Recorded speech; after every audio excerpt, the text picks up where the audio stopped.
you, everybody. Welcome to tonight's special meeting of the Romeo Village Trustees. Before we begin and I call the meeting to order, I'd just like to take a quick moment and address some of the concerns that may have occurred today on social media over the time of the meeting post. I just wanted to point out that it was an inadvertent error. I apologize for any confusion that it must have created.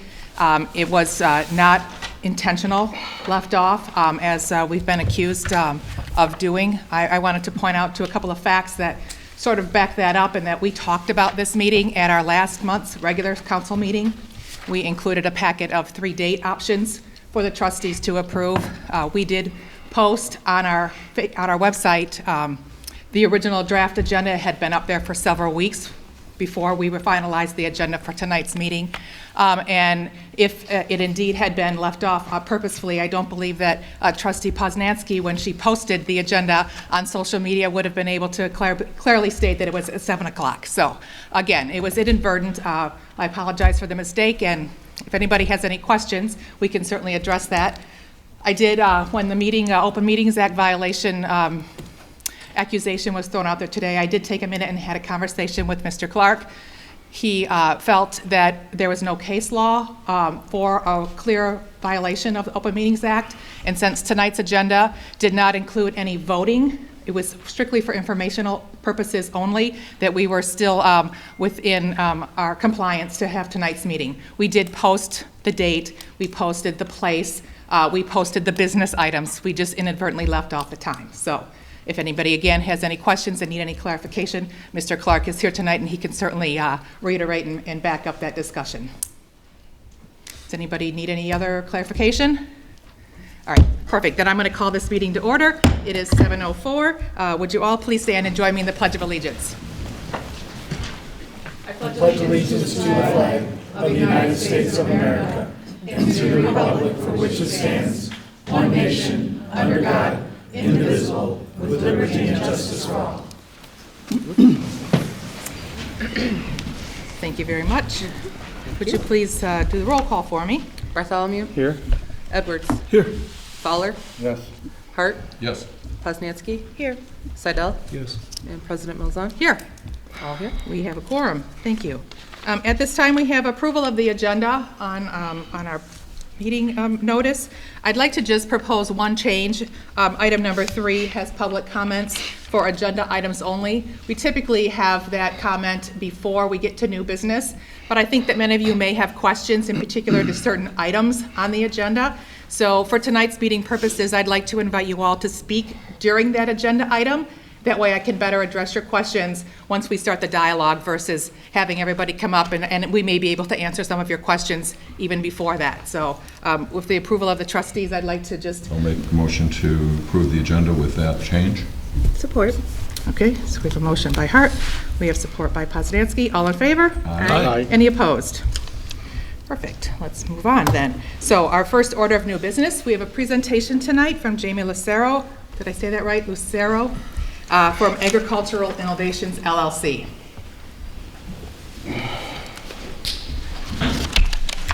Just to clarify, it's Innovative Agricultural Industries. Oh, sorry. Okay. I'm just going to go through my packet with you guys. I put a packet in front of everybody. If you guys have any questions, it'll be fairly brief. If you guys have any questions, I'm readily available for them. Hopefully there's enough time at the end of my allotted time to answer any questions. But I'll just start with our mission statement. Innovative Agricultural Industries' mission is to produce and distribute the highest quality product while simultaneously cultivating a public-private relationship with the community of Romeo. I will not only focus on its own success, but the success of the village as well. It's because of this focus that IAI seeks to be the best corporate citizen that it can be. Innovative Agricultural Industries will cultivate, grow, and distribute adult-use recreational marijuana throughout the state of Michigan by utilizing proven tested systems and processes learned through decades of traditional agricultural farming practices, as well as years of innovative techniques and technologies such as hydroponic and aquaponic farming. IAI intends to become the provider of choice by Michigan's burgeoning network of provision centers across the state. Now, I won't get into the details of the case study, but there is a town just south of Ann Arbor that's much like Romeo, kind of a dystopian Romeo a couple of years ago. It would have been viewed as they were on the verge of collapse, they were on the verge of dying, and the board was faced with the decision, and they allowed marijuana businesses to come in, and with that, the town is now thriving. All the information is in your packet, but a residential real estate market is now booming. Land that the town couldn't even give away is now lined with new industry, and there's a lot of tax revenue coming into the town, and that's kind of what we're focusing on with our group. So if you flip towards the middle with security, I think that's pretty much a big concern for everybody involved. So with that in mind, security, appearance, and environmental impact are top concerns for us. And they've been taken into consideration for the sake of our business and the surrounding community. These three factors were at the forefront when looking at potential sites. We've identified a couple locations within the industrial area off of Powell. We're not looking to advertise or promote a storefront. We don't want a dispensary. We just want to be able to essentially farm in that area. The appearance of the facility will be inconspicuous. We're not looking to draw attention. We don't need any more issues. We don't want any issues arising. We don't need to burden the police department, public safety with any issues. That's kind of why we just want to blend into the background. We're also going to be utilizing the latest air purification technology available to ensure that the property will not have the typical smell that other operations have. So our neighbors, for instance, someone had brought this up, what about the smell that's associated with these type of operations? Because you have a lot of companies over there that bring in people from out of town. We've researched it quite a bit to where that's eliminated. It's going to be contained within the building, so no one will really know. Again, it'd be just an inconspicuous business in that area. These measures are going to be taken to ensure our operations are not disruptive to our neighboring business and to their clients. So the final one is by the numbers, the local impact, and I really think this is the part that everybody wants to focus on. Michigan's marijuana industry is projected to be a $1.5 billion industry by the end of 2021. Currently, taxes on marijuana in Michigan are some of the lowest in the nation, which allows room for the Village of Romeo to implement a local option tax. And we're proposing that you guys implement an industry tax on us of 3%. Now, there is a standard in Michigan. Michigan law allows for municipalities to levy a local option tax or an income tax. I left a document with Mr. Clark over there outlining it. Right now, currently, there are 22 cities in the state of Michigan that do levy option taxes on businesses, whether they be on businesses or employees or industry. So there is room for the village to do that, and there is precedent in the state to do that. But our projections, while conservative, it does show that the village can capture upwards of $5 million in revenue over 5 years. These projections are based on the current market, and they're extremely conservative. But as you see in 2020 in your packet, if we had a revenue of $12 million, that would be a local tax of $360,000 coming back to the village. And if you go all the way over to 2024, the village could collect upwards of almost $2.5 million on top of any other tax that we have, property tax, you name it. The revenue from the local option tax would be in addition to revenue from state taxes. In the first 13 weeks of recreational marijuana sales, they've totaled $32 million, allowing the state to collect $5.3 million in new tax revenue. Of that $5.3 million, $3.2 million was from the 10% excise tax that the state levies on all sales of marijuana.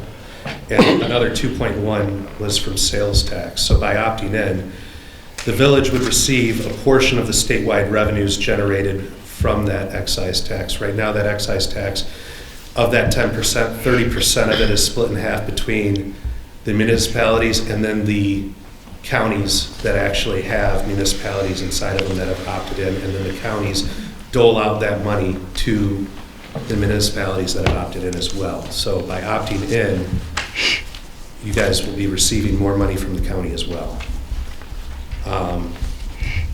Aside from tax revenue generated, our impact on the local economy will be further enhanced by the anticipated creation of 40 new jobs. These will be high-paying jobs, and on average can pay roughly 10% higher than the median income of the area.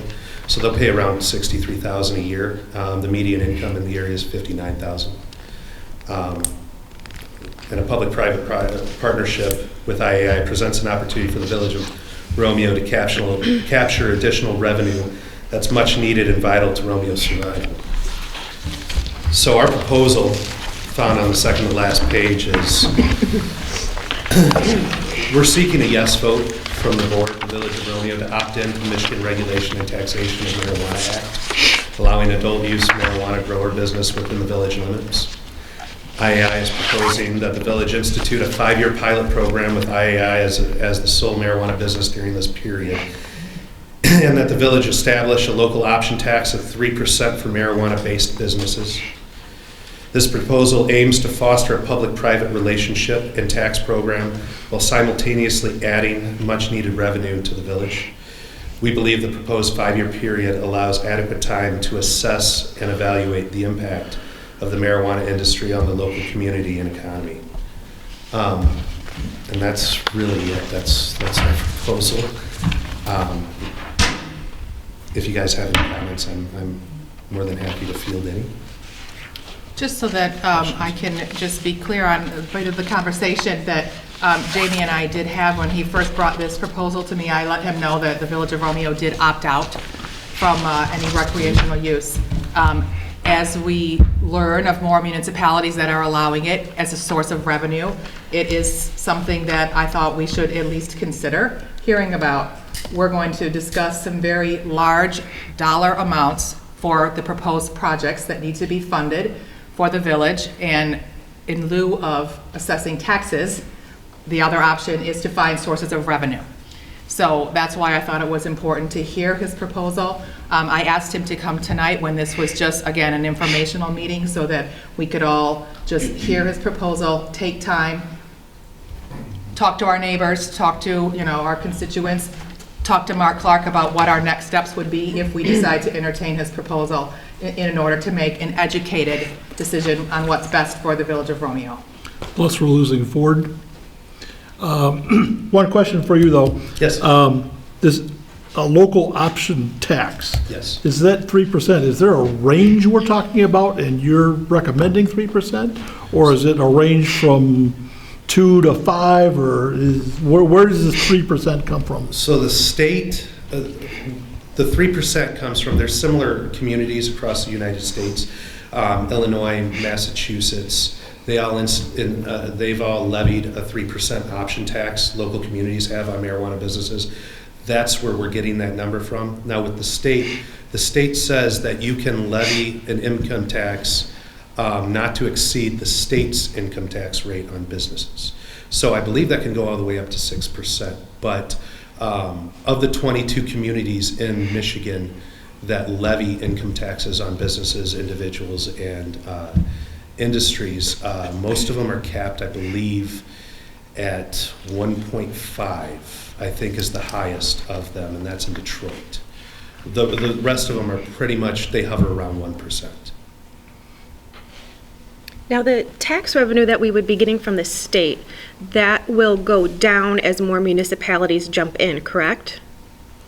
Because it's divided into more pieces. Yeah, it's divided into more pieces. So the way the excise tax works is it's based on retail. So the municipalities that get it directly from the state are those that have retail sites like dispensaries.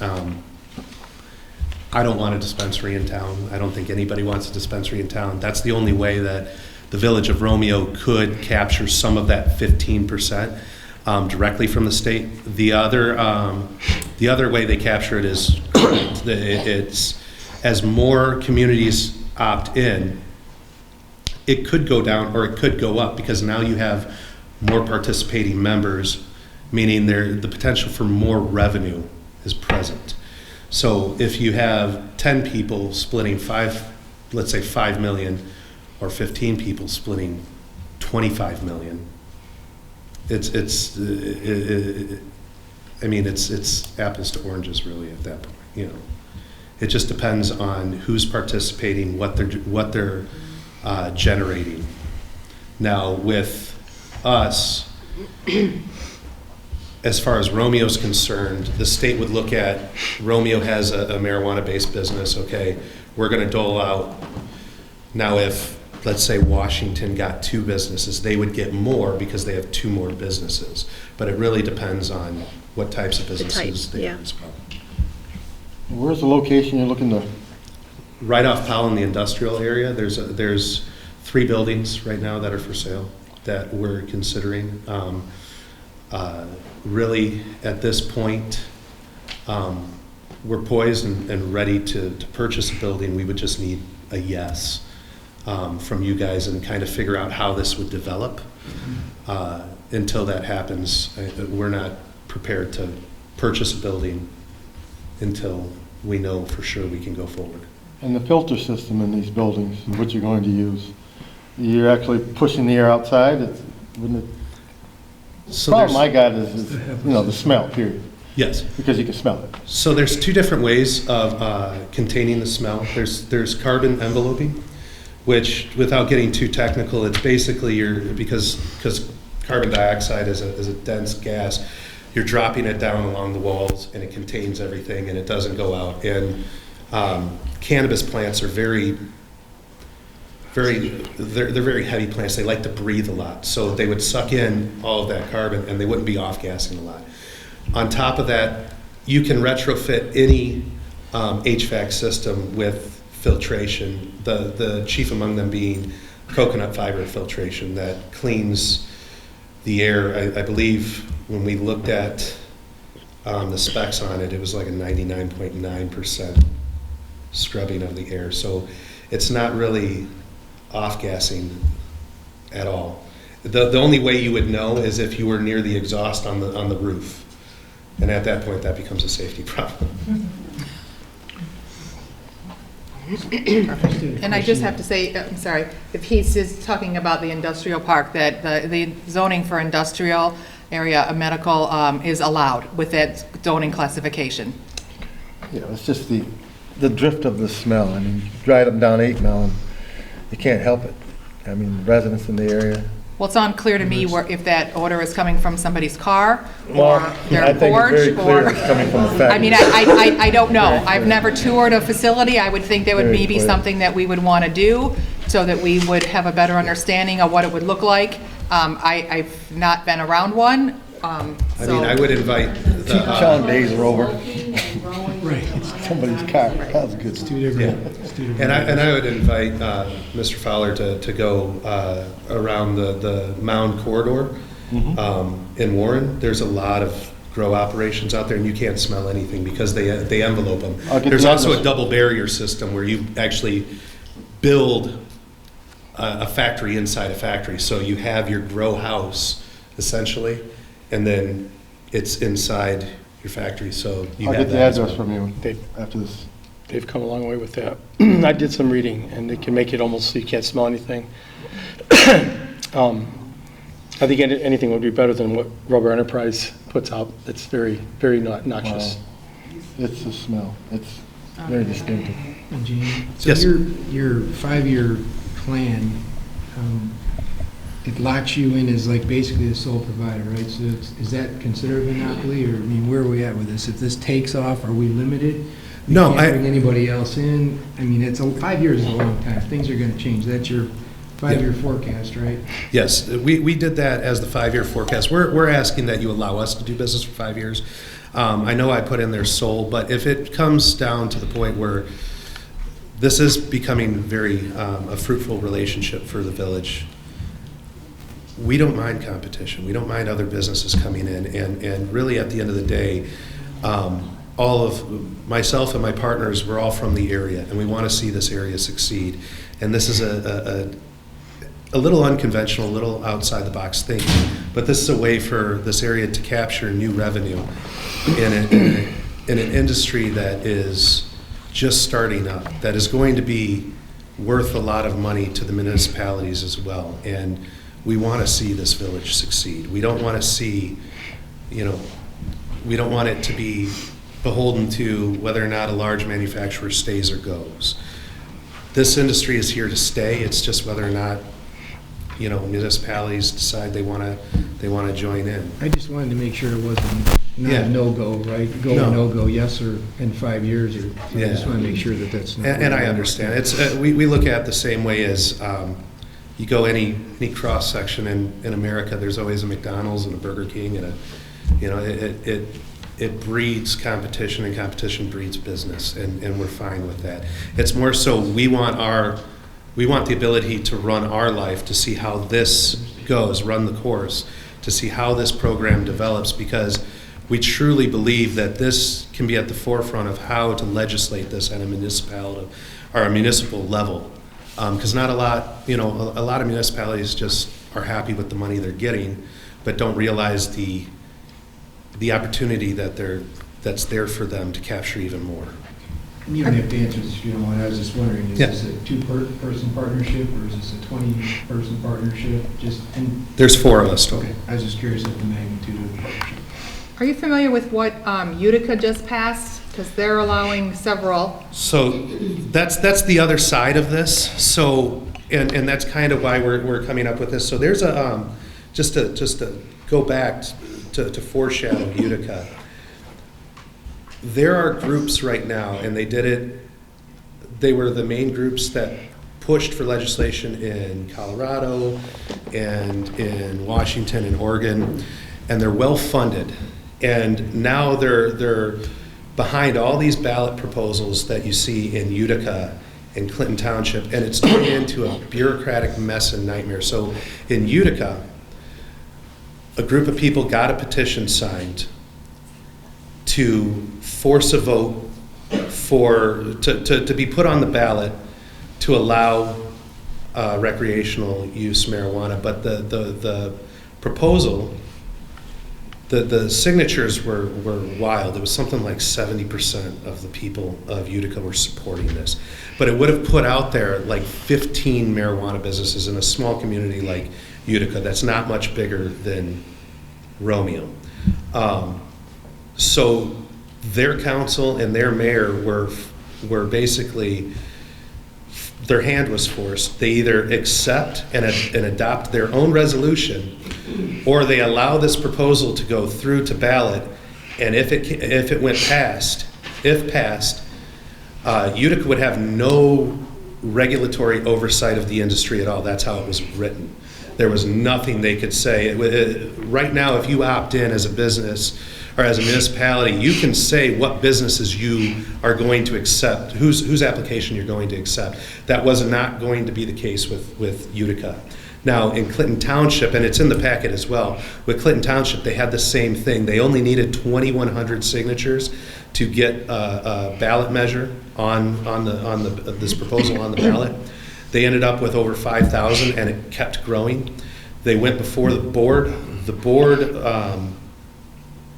their original opt-out, when they opted out, they voted on whether or not they would allow 5 marijuana businesses in Clinton Township. They ultimately voted it down. They revisited that because the verbiage in this ballot proposal was to allow 12, and there was no restrictions on where they could be. So, Warren has, you have easements and everything else. You can't be this close to a church or residential or anything like that. In Clinton Township, no holds barred. If I was if I was a business and I was right across the street from residential, oh well, if this ballot passes, it passes. So they're faced right now.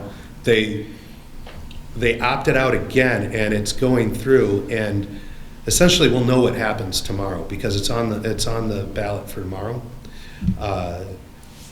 And if it passes, it's going to be the Wild West over there. And that's what Utica saw. Utica realized that if they did not come up with something, it would be the Wild West. And that's kind of the cautionary tale, is that there are all these groups, and they are well funded. And their goal and aim is to flip every single opt-out. And I'm not trying to be doomsdayish with you guys, but it's just what it is. It's a group of lawyers who want to see this, everything become an opt-in. So if we don't want to see that in our town, which is kind of why we're trying to get ahead of this and come to you guys with what's the best scenario, what's the best of both worlds for everybody involved, the village and the business. Because if it comes to a head and you have people canvassing here, it's going to get ugly quick. As you said, it comes down to the voters, right? Yes. If voters don't want it, you don't get it. If voters want it, they get it. I agree, but it's my understanding that the village of Romeo was a majority. Right. I would remind you that when that ballot language came in 2018, the Village of Romeo voters did vote in favor of it. It was voted down in both Bruce and Washington Township, but the Village of Romeo, as the numbers, approved that. They approved for marijuana to be legal in the Yes. state, right? But Yes. But as I remember here in the village, they didn't go for it at that time. When it was proposed, I think, in the last administration, we had a couple of people that came in. Well, they wanted to put in dispensaries, I believe. Yes, it was a different, This yes. is totally Yeah, different. no one, we're not asking for a dispensary. We don't want to sell here. There's plenty of places. Like I said, Utica just passed. They passed for 2 dispensaries and a grow operation down there. And if you looked at a map of the dispensaries in the state, Romeo is right smack dab in the middle. We're about 40 miles away from everybody, with the exception of Warren, East Point, and all that. But it's so far away, and we're of the mindset if anybody wants to buy it, they can just go to Utica. I mean, it doesn't need to be a dispensary in our village. Does anybody else have any other questions? Or is there anybody from the audience that wanted to leave a comment? Mr. Dukowski? Would you please come to the podium? Would you please come to the podium? Absolutely.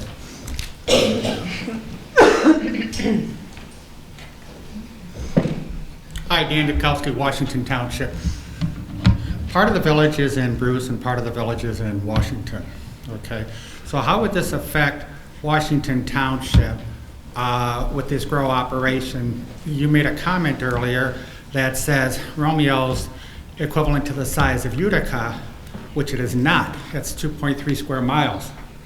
So I'm just kind of curious, does Washington have to opt in then? Or what happens there? Well, it's certainly what we would have to, discuss with our legal counsel, but it's my understanding that the Village of Romeo is responsible for its own planning and zoning. If the zoning is allowed and the use is permitted, then that facility would be accepted within the village. Our industrial districts in Bruce. Absolutely. Okay, just curious, thank you. Thank you. Anybody else? I would like to make a comment. I did meet with Jamie, and we talked about this. I'm sure they could find buildings maybe further south, less expensive to rent or own, but they're choosing Romeo because they live in Romeo. And I've done some research, and if they go someplace else, we're going to lose that. So it's just something to think about. Appreciate that insight. Thank you, sir. Thank you for your time, guys. Okay. All right, let's move on to the village to city discussion, which is why I'm assuming most of you are here this evening, which may be a little bit of a shocker. So let me start by saying that this is some information that I've gathered. So I've been researching this for a number of years.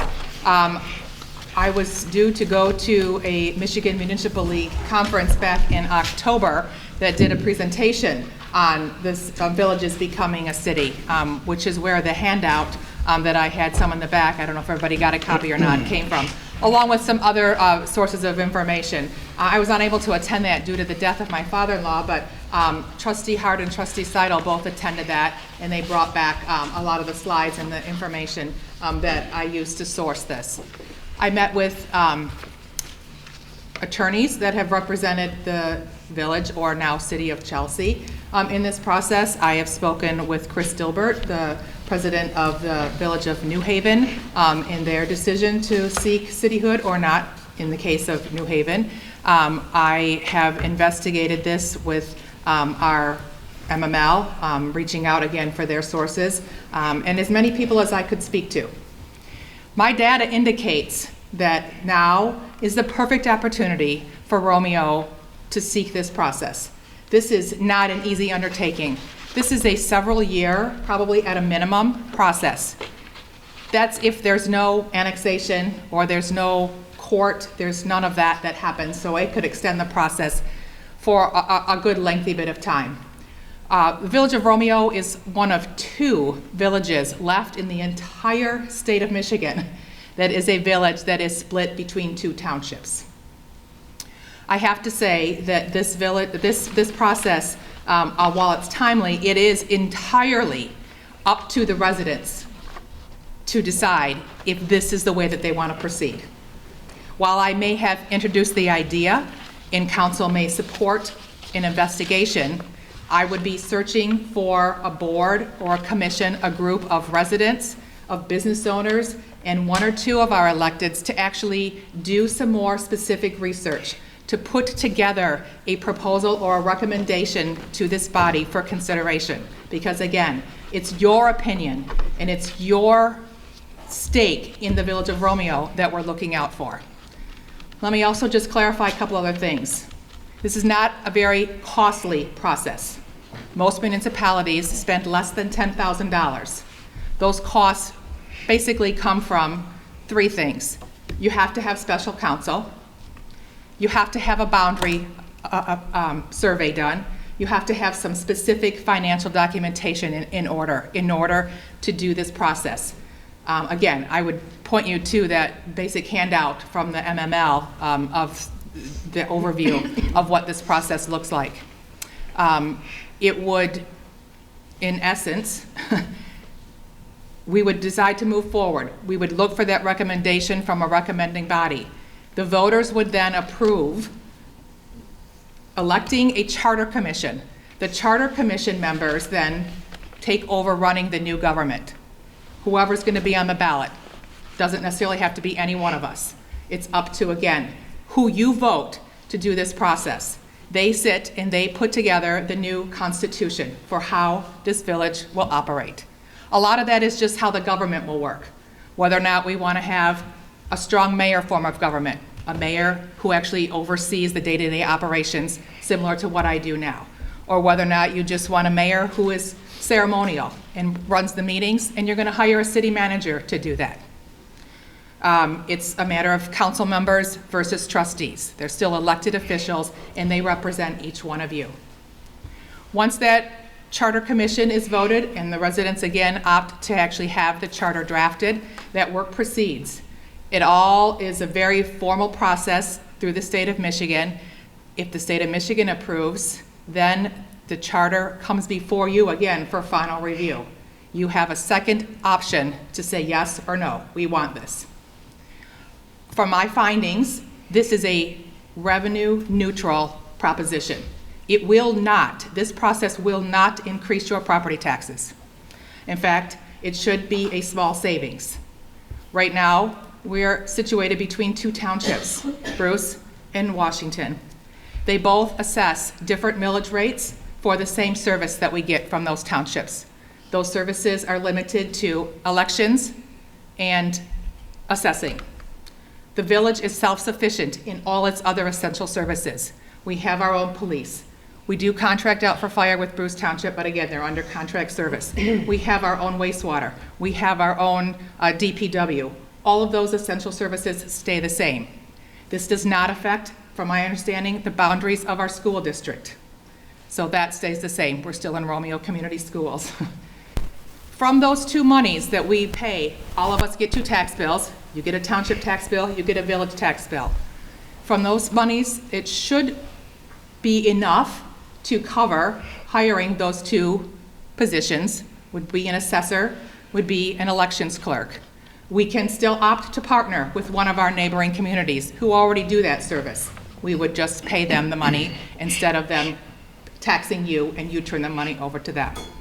Again, that's part of the initial overview of what we're looking at. Much research has to be done and a little more financial analysis to back up those numbers. But I think that the data, again, indicates it's worth looking at now. We have to look at it now because we had this scenario this past election season, or ballot language, where Washington Township tried to assess a millage on the south half of the village. They basically wanted to split our community in half. That would have had our taxpayers to the south paying one payment for Parks and Rec services, and the north half paying a difference, with no representation on either commission. It is my understanding, although I have not seen any current proposed ballot language, that that same scenario can be proposed again. That Washington Township is looking to create their own ballot language and collect for Parks and Rec, which is fine, and they can do that, but that Parks and Rec is not tied in to our current Parks and Rec programming. So if people see the word Parks and Rec and they assume that it's going to be any programming that goes on here or at the Washington Township building or any of the other parks that Clara and her staff maintain, that is a falsehood. It's a misrepresentation to you. And I think that out of safety, out of precaution, if the village were to become a city, we become controlling of our own destiny. It is our residents that we can vote for as a whole. We collectively, you can come and knock on any elected official's door and demand accountability. I don't think that you have the same latitude to go to the townships and ask that. There, again, from my understanding, there's not any other services, there's not any Washington Township or Bruce Township leadership that are looking to invest in you, their constituents, within the village of Romeo. So I'm just proposing that we take a minute, get an education, review all the documentation, and then consider moving this forward. So I open up the floor to anybody else who wants to have any What is the any range of the conversation. annexation? I'm sorry? The range, you mentioned annexation. What would be the range if we? Well, right now, from my understanding, it's, annexation is always an iffy thing. It's a controversial thing. It opens you up to a lawsuit, and I would not be in favor at this point of annexing any additional properties. We're happy with our boundaries that we already have. They've been established under our charter for general law village since the 1800s, right? This has been the village of Romeo with maybe the addition of the industrial park out there. So no, you can, if you're looking to become a city annex. It's not something that I would recommend at this point because I think it muddies up the process. Well, in that sense there on that answer, not to do any annexation. So if you become a city, you have to extend your commercial area, downtown area. So now are we back to rezoning residential properties again? We don't have to rezone anything. None of the zoning changes, none of our ordinance change, none of that happens. Unless the Charter Commission wants to establish that change, they can propose that in the new Constitution. So but it does not have to change because you go through this process. So that charter commission you mentioned would be made up of business people and some council people? The Charter Commission is elected, like this body is elected, by the voters. So if we decided again to move this forward, to seek the draft of a new constitution, people would petition to run on that ballot, just like we do for these elected positions. If it passes, then those elected officials basically take over running our municipality until such time that the final draft is either approved and then ratified and the change becomes enacted, or they say, no, we don't want to do this, and then they dissolve and we go back to our regular elected cycles. So if some radical changes happen, the possibility could exist for some rezoning of the downtown area to the bypass and messing with residential property. That is No. a possibility. It is not possible unless somebody proposes a zoning change, just like we would have a business owner that would come and request a zoning change right now. And then, Before I came to this meeting, I talked with Mr. Nelson, who we thought that was kind of put to rest as far as that residential property, but then again, they're over there looking to rezone the property to a multiple use, to put some apartments there. I mean, I'm not aware of any It's a total petition. difference. on the corner, When- but when we we're went to this talking a class- rezoning is a rezoning, period. Okay, what In this order to is, put, is. in order Can I to put just- apartment building on a place, you have to Okay. rezone the property, That's, period. that's a personal concern Yes. of yours within Yes. what we're talking about. When we went to the class. Conference. The Conference, conference, yes. thank you. And it isn't just an easy cut and dry thing. You might think our borders are, they've been there for a long time, are cut and dry, but it's got to be exact, and there is even some little issues, I mean, as far as what the exact boundaries are.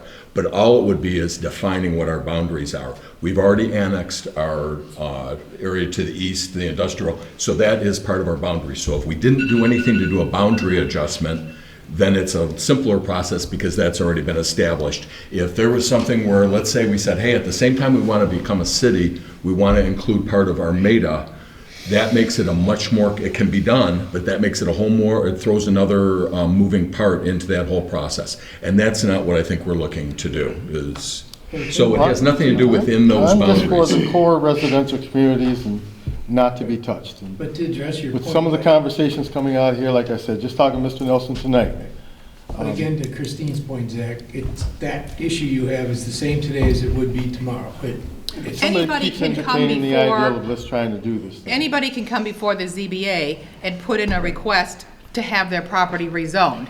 Whether or not that is approved or denied, it's a separate process from what we're talking about here, village becoming a city, because that process really has nothing to do with our zoning. And I guess it shouldn't even get past the counter in some sense because it's zone residential property. That's the way I look at it. Well, that's the way we've always felt about it, sure. Right. What I don't understand is what's wrong with the historical Romeo that you want to change it to a city? I'm sorry, could you come to the podium and just give us your name? I appreciate that, just so that we can keep track of who you are. Yeah.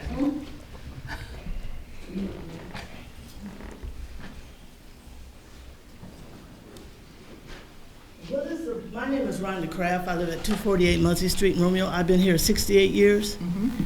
And I don't understand why you want to change the historical village into a city. Can you tell me the benefits of it? I provided a handout. I know, I didn't actually read do it, that. so I But didn't have but time to look into it, so. There is no change to the historic village of Romeo that happens. We do become designated as a city, and there is a benefit to doing that process. Is it going to benefit me, or is it going to benefit you? It does not benefit me at all. In fact, I could be out of a job, right? it might be It does good. not benefit me in the least. This is a whole lot of work that I'm taking on, but I believe it's the right way to preserve the village of Romeo, or the city of the village of Romeo, whatever name we want to call it, because we, the voters, would be in complete control of our boundaries and But this what is the happens. first time the voters have heard about this. I mean, this is the first time that we've heard this, so how can we really asking for a digest this when decision. we haven't even heard it? Right, that's why this is an informational process. This is me saying, hey, here's an idea. Let's look at this. Let's take a look at all the documentation. Let's explore this. Let's establish a committee who can ask all those questions and hear the concerns from every single resident and get the answer. It very well could be in the end that we decide, you know what, this is not the way that we want to do it. Yeah, this Or is we step could one. say that, hey, you know what, this does make sense, and let's put it before the voters. So if you have a I hope I can concern, get to be on that committee, because I would like to be heard on this, so, because I have some opinions, and all of us would like to be a part of this. Not what just you want, but what we want. again, it's got nothing to do with what I want. I'm just the facilitator here in the whole process. And so I would encourage you, Rhonda, or anybody else that has an interest, as long as you're a Village of Romeo resident, to send me an email, give me a phone call, and drop me a text message and say that you would be happy to serve on this committee. And then we will be figuring out how many people or how we want to go about that. Again, once this body has decided if they want to proceed with that, because there is a small amount of funding that is required, again, about $10,000 from my initial investigations that would have to be spent on this process. But to So- Ms. Kraft's point, you had said that through all your time and research, that you thought this was the pertinent moment, this is the time to do it. Can you define that? I think is more of, why is this the time to do this? Sure. My biggest concern is, again, going back to the last time we all went to vote, and the case in point of our neighbor to the south wanting to impose a 20-year tax millage on half of our residents and not the other half, separating the village in two. And not only separating the village, but separating the whole Parks and Rec. So if you lived on the south side of 32 Mile, your kids wouldn't be playing baseball with the kids on the north side of 32 Mile. They'd be playing baseball with the kids at 26 Mile. So you gonna change everything just because of a baseball game? No. I went to that a Washington Township meeting. I asked Mr. O'Leary to exclude the incorporated portion of the village in his ballot proposal, and he refused. He can certainly do that again. It was their prerogative. That you technically, half of the village are Washington Township voters, half are Bruce Township. Bruce could have done the very same thing. And what I'm pointing out is that this scenario could continue to happen unless we changed our boundaries, changed the way our government operates, and became a city to protect the village of Romeo. That confuses me, though, because I recall before November, before the vote happened, I remember we had asked Mr. Clark to draft language so that if it didn't pass, then we could enact our own. Why aren't we just doing that? Well, it's a little more complicated than that, because the Parks and Rec millage, the village can assess or put a ballot proposal to fund a facility for Parks and Rec, but not the programming portion of Parks and Rec. That's by law. So we're limited to what we can fund. We can certainly partner with a Bruce or Washington Township. We could do that assessing. We could ask the ballot language to be, drafted and put it before the voters. Again, I just don't think that it was necessary. Did we do it, though? I recall that we voted on We did not that. do it because the total sports passed. It failed, excuse me. So our vote was dependent on the pass or fail. The residents voted. Correct. Yep. That was the discussion that we had, right, it was Plan B. But this Right, is not like about what- Parks and Yeah, Rec. this is just a piece. No. It was one. It's not But about that's Parks and Rec, exactly but the what precedent has She's been she's set. using that as an example. Right. The precedent has been set, and it's a possibility. I have no crystal ball. I don't know if Dan O'Leary will get reelected in November or if it'll be somebody else. But the possibility of seeing whoever, whether it's Bruce Township, Washington Township, this could be another scenario somewhere down the road if we don't protect ourselves. You said that there's ballot language. Have you seen this? I have not seen it. We have had several Parks and Rec Commission meetings. They have Washington Township has hired special counsel to draft ballot language. I want to be clear that the ballot language historically that everybody has always voted on came from the current Parks and Rec to the townships for approval. The townships never drafted their own ballot language. That's why it was tied in together. If it passes in one, it has to pass in the other. If it fails in one, it has to fail in the other automatically. That's what tied it together, and that's when the language is initiated from the Parks and Rec, that's what guarantees them that they will actually be in receipt of the monies that are collected, that are taxed. If Washington Township does not tie their millage and it passes, they're adopting an up to 0.75. From my understanding, again, I have not seen the language. They could say, you know what, we don't want to send any money up to this Parks and Rec. We want to put all this money and we want to invest it in a park or another program that they want to. And there is absolutely no control. There's nothing that the residents could do at that point once it passes to say, well, wait a minute. I thought my money was funding this Parks and Rec over here that we've all known and love and support and want to stay a part of. So where did you hear about that 0.75? Are they talking about that at the commission meetings? They have talked about that at not only the commission meetings, but at a Washington Township board meeting when they, again, hired their special counsel to draft the language. Right. But one thing I'd mention too, this isn't unique to us. We went to the conference and it was a packed room. It was a room larger than this. There was probably 40 participants, had to be at least 20 or 25 villages that were all going through and doing it. And like you said, have the more problematic sitting on two townships. So that's even more of a situation that makes us unique there.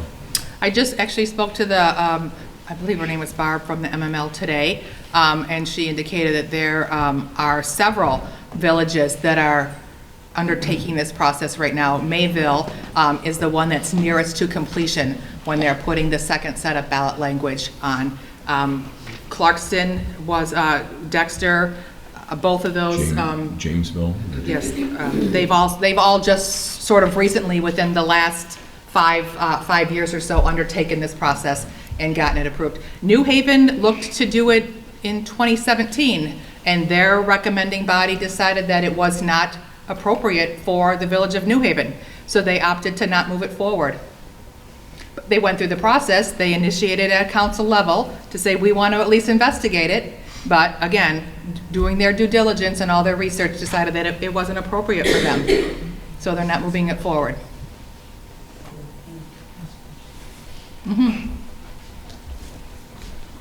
Oh, I'm sorry, Jane, I didn't know that you were standing up there. Dale Kraft, 248 Muzzy. Has anyone talked to any of the trustees in Washington Township about the tax they want to put on the recreation on the south side? I have You know- spoken with Mrs. Boshiers. Pardon me? I have spoken with Ms. Boshiers. So what did she say? I mean, besides, I know O'Leary's kind of against Romeo, but what about the rest of the council members? Oh, well, I don't know how they're all seated and decided, but Ms. Boshiers said that they're just simply taking off that bottom phrase of the Washington Parks and Rec being dependent on the Bruce Parks and Rec passing. That it really, in her view, or in their view, it shouldn't be dependent on that they want Parks and Rec no matter what. So if Bruce didn't pass, they still want Parks and Rec anyways. So they were just taking off that phrase. So And they that's weren't- the tie-in. That's the caveat, that's the unknown and the what-if that we have to anticipate. Because it's not tied in with the current Bruce Township ballot proposal, it doesn't require Washington Township to turn over to this Parks and Rec any taxes that they would assess. And about 2 months ago, at a budget meeting, Mr. O'Leary had mentioned something about there are 28,000 residents, and there's only this number of people that are doing it, we're paying this much. Maybe we don't even want to do that. Maybe we'll put our money into trails or that kind of thing. So that's kind of where he's looking at. He's not being locked. And at the other meeting, when they were doing their own proposal before the ballot, he said he didn't care what they did with this facility. He goes, I don't care what they're going to do with that facility. So that's what's been from that one official. And I've met with the treasurer nicely. I know him pretty well. We've had several meetings, and I've been sitting in Parks and Recs meetings. But this is not, it's bigger than just the Parks and Rec. It's not just about the Parks and Rec. If we decide to undertake this process, it's not about Parks and Rec. All I'm just saying is that the precedent with the last Parks and Rec or the current Parks and Rec situation is the scenario that we would have to guard ourselves against. And again, it could be for any ballot proposal. So for any reason, they could charge the south side more tax money than what we pay on the north? Yes.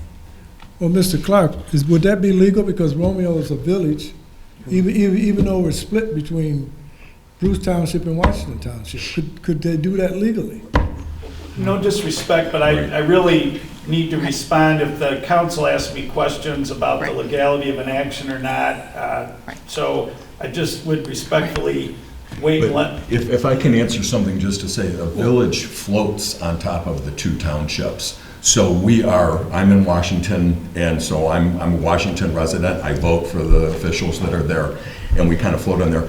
The thing that's happened, villages, they've taken away a lot of the power. We used to do our own elections, and that got taken away. So the villages are starting to lose more and more, and I don't see that even changing, that, it's going to be less and less effective. So, Mr. Clark, would you? Mark, can you be so kind answer to the address question, this please? question? I can. Let's take a half a step back. The village had asked the proposal that was on the ballot in Washington Township in November. The village had asked that they carve out the village, which would have left the village similarly situated, the way it is now, the way it has been. And I think that the township had the ability to do that. They do that with their public safety millage. The village has its own police department. The village residents, we don't pay toward whatever that $1.5 or 3 mils, whatever that is, for the Washington Township's public safety for their sheriff's department. Village residents don't pay that. Similarly, while the village does contract with Bruce Township for fire and ambulance, Bruce Township has a millage for that, and we, village residents, we don't pay that. You pay money for that because it comes out of the general fund, but you're not taxed for that. And so with that backdrop, I think the township could carve out the portion of the village that's in Washington Township and leave things as they are. They could vote on that, and that would allow the village to vote on its own millage or to partner with Bruce Township if it chose. But Washington has not done that, and so the posture of it, if it goes forward similarly, the millage issue goes forward similarly as to how it was presented in November, the village is going to have to consider, all right, do we settle this at the ballot box and vote it down like the millage was voted down substantially in November, or is it too close to call, or do we, and when I say we, I don't mean the imperial we, I'm not including myself in that, but I lived in the village for 42 years, and so I have an affinity for the village. But the village would then have to decide, well, do we litigate this? Do we sue to try to get a judge to tell either township, Washington or Bruce, carve us out, leave us be, let us be by ourselves? And that issue is not going to be decided tonight, and it's probably not going to be decided in the next 3 or 4 months, but that's the posture of it. So the long answer to your question is, can the township do, meaning Washington, can it do that? Can it include the south part of the village until somebody tells them they can't, which would be a judge, or until the township voluntarily says, we'll carve you out? The answer is yes, they can. Can we preemptively do that? You could, but the difficulty, without getting too deeply into the weeds, the difficulty is if you start suit on the basis of an if come, well, this might happen.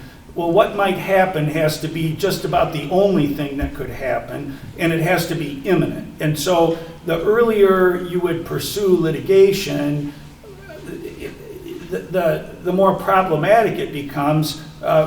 The possibility that a judge would say, well, let's see what the voters decide, and then if it's still an issue, then come back and I'll address it. So the answer is yes, you could take preemptive action. You'd have to make an assessment as to what the cost would be, what the risk would be, and whether the risk is worth the cost. Even with the fact of the vote that already happened and the history that we have, that wouldn't speak to it enough? No, because whatever's litigated is the immediate issue. History, the past is prologue. It all comes before, and it all indicates toward what might happen. But judges try really hard to not do a couple of things. One is to settle political issues or political disputes, and another is to wade into uncertain areas where a decision subsequently could make their order or their decision, a judge's decision, unenforceable. And so you have to, it's not only substantive, the consideration, it's also procedural. It's also one of timing. Is there anybody else? Jamie, I think you were standing up there. Good. Is there anybody else who had any concerns or questions? Yes.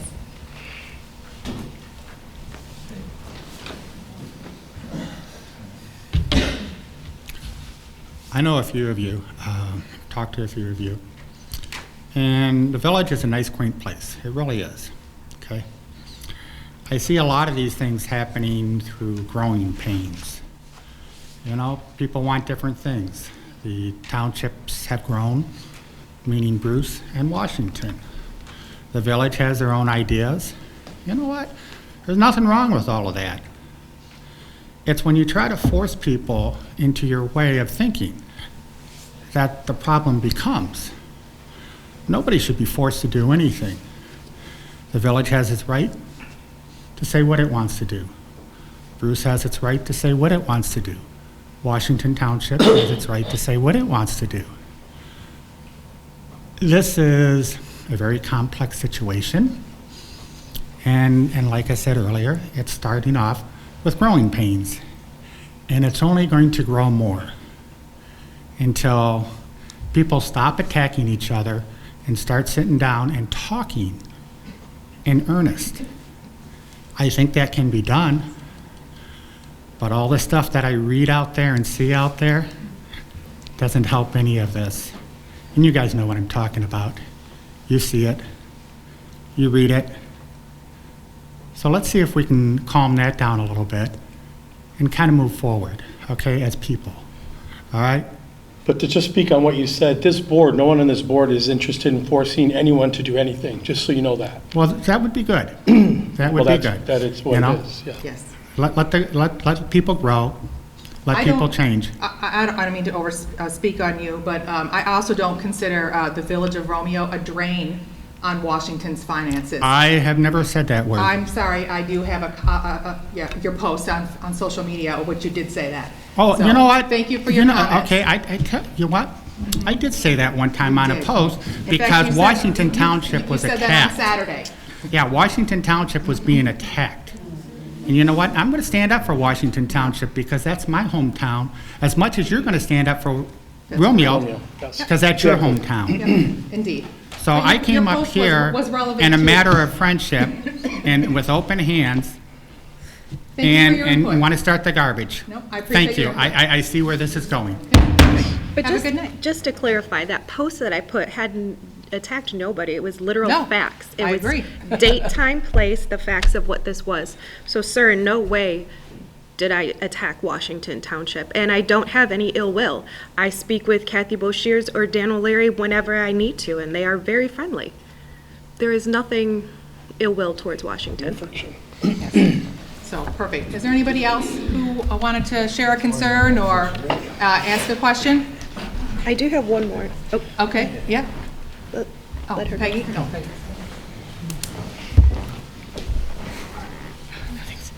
Peggy DeVos. I'm a resident of Washington Township. I want to thank you and the citizens of Romeo supporting us through this ongoing issues that we keep having in Washington Township. I appreciate the support and backing that you have shown the citizens here with all the questions that we've been going through. I think it's no surprise that we know that Dan, last November, was dead set on breaking apart and creating its own parks and recs, and that would exclude and split the Romeo district in half. We also know that he is planning and got a lawyer involved in ballot language, which has not been disclosed, that is going to be rewritten, according to them, not just leaving off one simple Bruce line, because as Washington knows, that Bruce is more than willing to participate in Parks and Rec and doesn't have an issue as well as Romeo to associate with Washington. In addition to that, this ballot is actually going to be put on August instead of November like it's normally done. So it's yet, I agree, another instance where our township and our current board is looking at trying to split from Parks and Recs. It's just a matter of the control. And in every conversation I've ever had about inquiring about Parks and Recs, and I realize this is a bigger issue than just Parks and Recs, is that there has been no consideration for Romeo at all to have a voice as far as our board is concerned. It's always been Washington. Where's the money that's going for Washington? And I want you to know that not everybody in that township feels that way. As you all know, how much we voted down for Parks and Recs and Total Sports to be split. With information from that, the biggest concern that people had was being split in the community. People like the tri-community. They support Romeo. And as a matter of fact, Romeo is, to a lot of the citizens, our downtown also. I don't look at border lines, and I don't see any difference in that. So with that said, I would like this board to know that as a citizen of Washington Township, that, yeah, I actually am going to run for trustee, and that's not the reason why I'm up here. But I want you to know that you have our support, no matter what decision you make, because we feel that you should have a voice, and you should not be controlled by somebody else. So whatever you decide, whichever direction you go, just know that your neighbors to the south will be supporting you. Thank you. Thank you. Thank you for that. I agree with you, and good luck. Excuse me.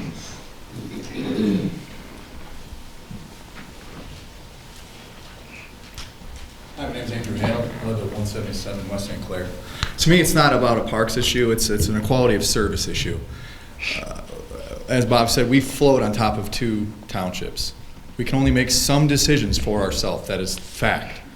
So if we were a city, we are beholden to neither side of a line. Currently, there's a few things that are paid differently as taxes are set, like on the north side of 32 Mile Road, in the document that was provided.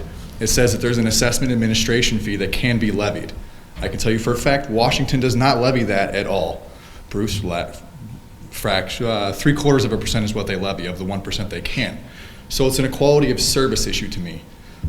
On this side of the line, you're charged a service fee. On this side of the line, you are not. It's about everybody in the room being treated the same. You don't have the power to do that right now. You just don't. And it's all because of, we've been this way for 200 years. Washington Township has grown fantastically over the last 25 years. It's no longer cornfields for most of it anymore. And it just continues to grow faster. Bruce is essentially the same, a few larger homes now. Romeo was pretty much exactly the same, other than the industrial corridor that's popped up over the last 30 years. But to me, the idea of becoming a city is just about an equality of service. You will combine everything into one group and control it from that point. Whether these people are involved or not, you can vote for whoever you want after the fact. It's not about them, it's about the village. You can call it a village all you want. It's just a Michigan city. It's what Grosse Pointe Shores did. It's just about the control not being decided by one side of the lines, politicians that this side can't vote for, but this side can, but we don't get a voice, which is annoying. So anyway, that's enough for me. And I mean, I'm an assessor. That's what I do for a living. And that's one of the 2 services that the sides of the line provide for you. So, Thank you. Thank you. Good. Is there anybody else? So I just want to close just this topic just by saying, look, I understand that change is scary, right? There's a fear of the unknown. We don't know. But for me and the path that I've chosen, fear has never dictated my course of action. So again, I've done the research. I'm encouraging everybody to get the facts, to do the research, to be involved in this process, because it is your voice. It is your vote. And it's your future that we are totally putting at the forefront of our actions here. So thank you. And again, please stay engaged. All right. Christine, if we, should we at a later time decide to go forward in looking into this, is there, you went to a seminar, is there someone who we could have come in to speak to this? Well, the documentation from that presentation is online. It's actually the printout that you have in your packet. All the resources are there. I can ask the MML if they can do that, but again, I think it's better served for a board or a group, a think tank group, to sort of speak to the villages or the cities that have just gone through this process, to understand what their growing pains were, to understand what their mistakes were, so that we don't have to repeat those same things, or what they found most beneficial. I think from engaging in those conversations, I think we'll have a much clearer path on if this is the right decision for us to make. And then lastly, I know that we have a good chunk of stuff here, and they got a handout. Could we have a few of these available at the front desk? People want to come in, peruse them, or take one? There's a lot of information in here. There absolutely. A few of those were shared on other sites as far as the structure of government. Somebody shared that, I believe, on your post. It could have been a share of your post. But yes, It's not a problem. Anything that's in this packet, I'll make sure that I have those resources available. So I think at that meeting, there were at least 4, maybe 5 villages that were in the process, some that already completed that spoke. Yes. And there were 20 plus in the audience that were there for information, but everyone that spoke volunteered to answer any questions, that any of us might have as we start to move along in the process, because they were all at different phases. Are there more of them available? I'm sorry? Trainings, seminars? Not that I'm aware of. No, but I'm just saying that the folks that were going through it were like, hey, give us a call. We can probably answer some of the hurdles. So they were all open to it, and it was There was very one point positive that group. came up with the annexation. There was what they thought was a real simple thing. There was one little disconnected piece, It was and they wanted to just connect it, and the township didn't even have a problem with it connecting it. But that process ended up causing 2 years in delays to do that. So they're like, if you don't have to do a boundary adjustment, don't do a boundary adjustment. So that's kind of But what it was they a were learning giving for them. us. And they are available for us to talk to. But that was the purpose of it somewhere. I think we have to be careful, and that's why I really am inviting the public to sort of help do this think tank, because we can't always have a quorum, right? So we could do it by subcommittee, but again, I don't think that necessarily engages and gets us the feeling for what our residents are concerned with, so. And I think you get started first, and then you create your questions. You don't need the input from those folks quite yet. Get started, get it rolling, figure out what issues we would have as a village versus what Clarkston had or whatever. They're all going to be different, so. Right. But it's out there. Anything else? Okay, Van perfect. Dyke to 31 to Powell. If you're gonna annex. I don't think we want to tackle that. That's I think it. that's a I think hornet's nest everybody we has- don't want to swat. Well, I'm At sorry, least I don't. there's one more thing that popped into my head. How does that affect our DDA? Does Well- because then if we're not, then we won't be capturing TIF from the other two. That's correct. How does that, is there even a DDA? It's one of the processes that has to be investigated with special counsel.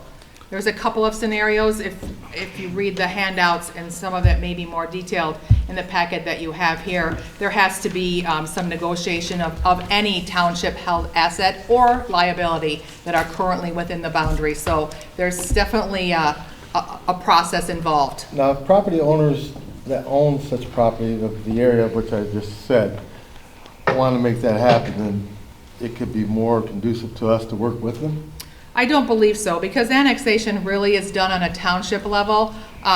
Witnessing the objections that Ray Township had over the annexation of the property that we just took in with the, who wanted to own the cemetery or not own the cemetery.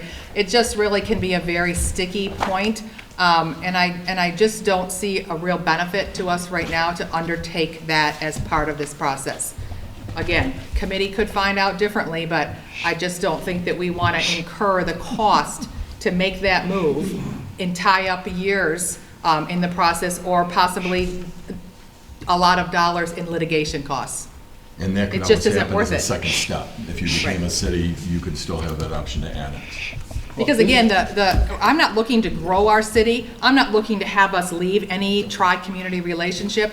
All I want to do is be able to protect and say what happens right here, control, in the village of Romeo. One last question here, but isn't the process a little, I don't want to say the word easier, but as a village making that step to a city, Mr. Clark? If that is the process to do annexation, would that be the best time to do it, as opposed to becoming a city and then attacking that portion? I don't know the best time to do it. I can tell you that if you become a city and you then try to annex, you can also be subject to what is called detachment. And this happens, I don't want to say often, but it's happened, to my knowledge, a number of times, and going back probably 20 years, maybe a little bit longer, maybe 25, the city of Richmond was in a knockdown, drag-out dispute with, I believe, Richmond Township, and there may have been another township, and the city attempted to annex, and the township said, well, not only do we not want you to take our property, but we're going to take some of yours. And that can happen between cities and townships. It cannot happen, in my opinion, between villages and other municipalities. And so you have to, I'm not really answering your question because I can't. I don't know when the best time to do something like that is. I can tell you if you do it at one time, you may get one reaction. If you do it another time, you may get another reaction. But I can speak with some assurance, I believe, that whenever there's an uninvited attempt to take another municipality's property, it's probably, at least at the front end, good for lawyers and maybe not all that beneficial to everybody else. And when you say the word uninvited, I'm just saying as a property owner, say I own 20 acres just in Washington Township, but I want to become part of the village. Well, right. Such as Chester did in what's it called? Well, right now, the most recent, because the village is a general law village, you don't have, in the classic sense, you don't have annexation. You have what is called a boundary adjustment. And that was at the request of a property owner. The village did not initiate that.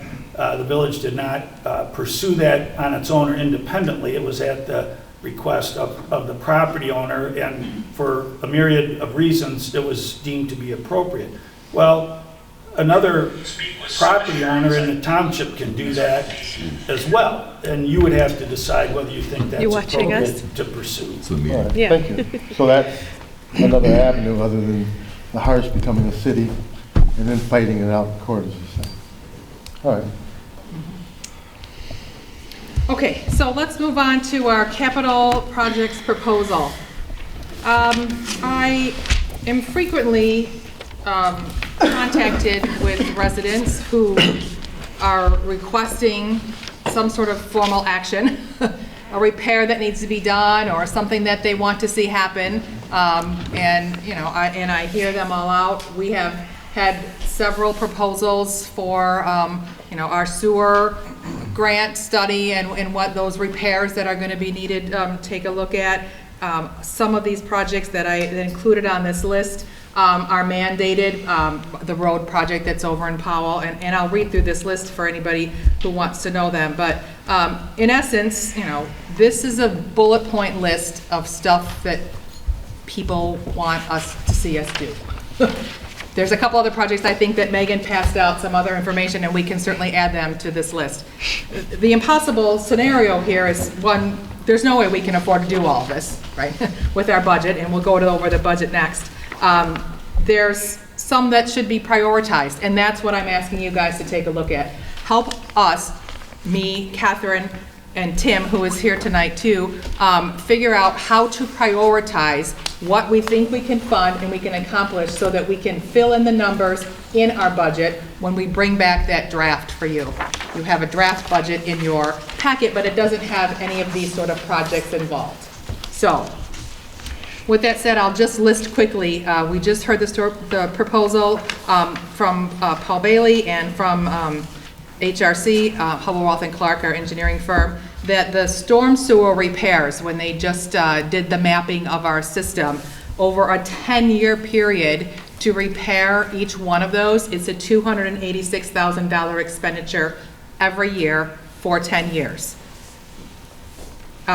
We've been approached by Todd Robinson to consider funding a safety officer up in our middle school, the new building that's going to be the old high school as of next school year. I'm sorry, that's about $60,000, but I did approach Bruce Township.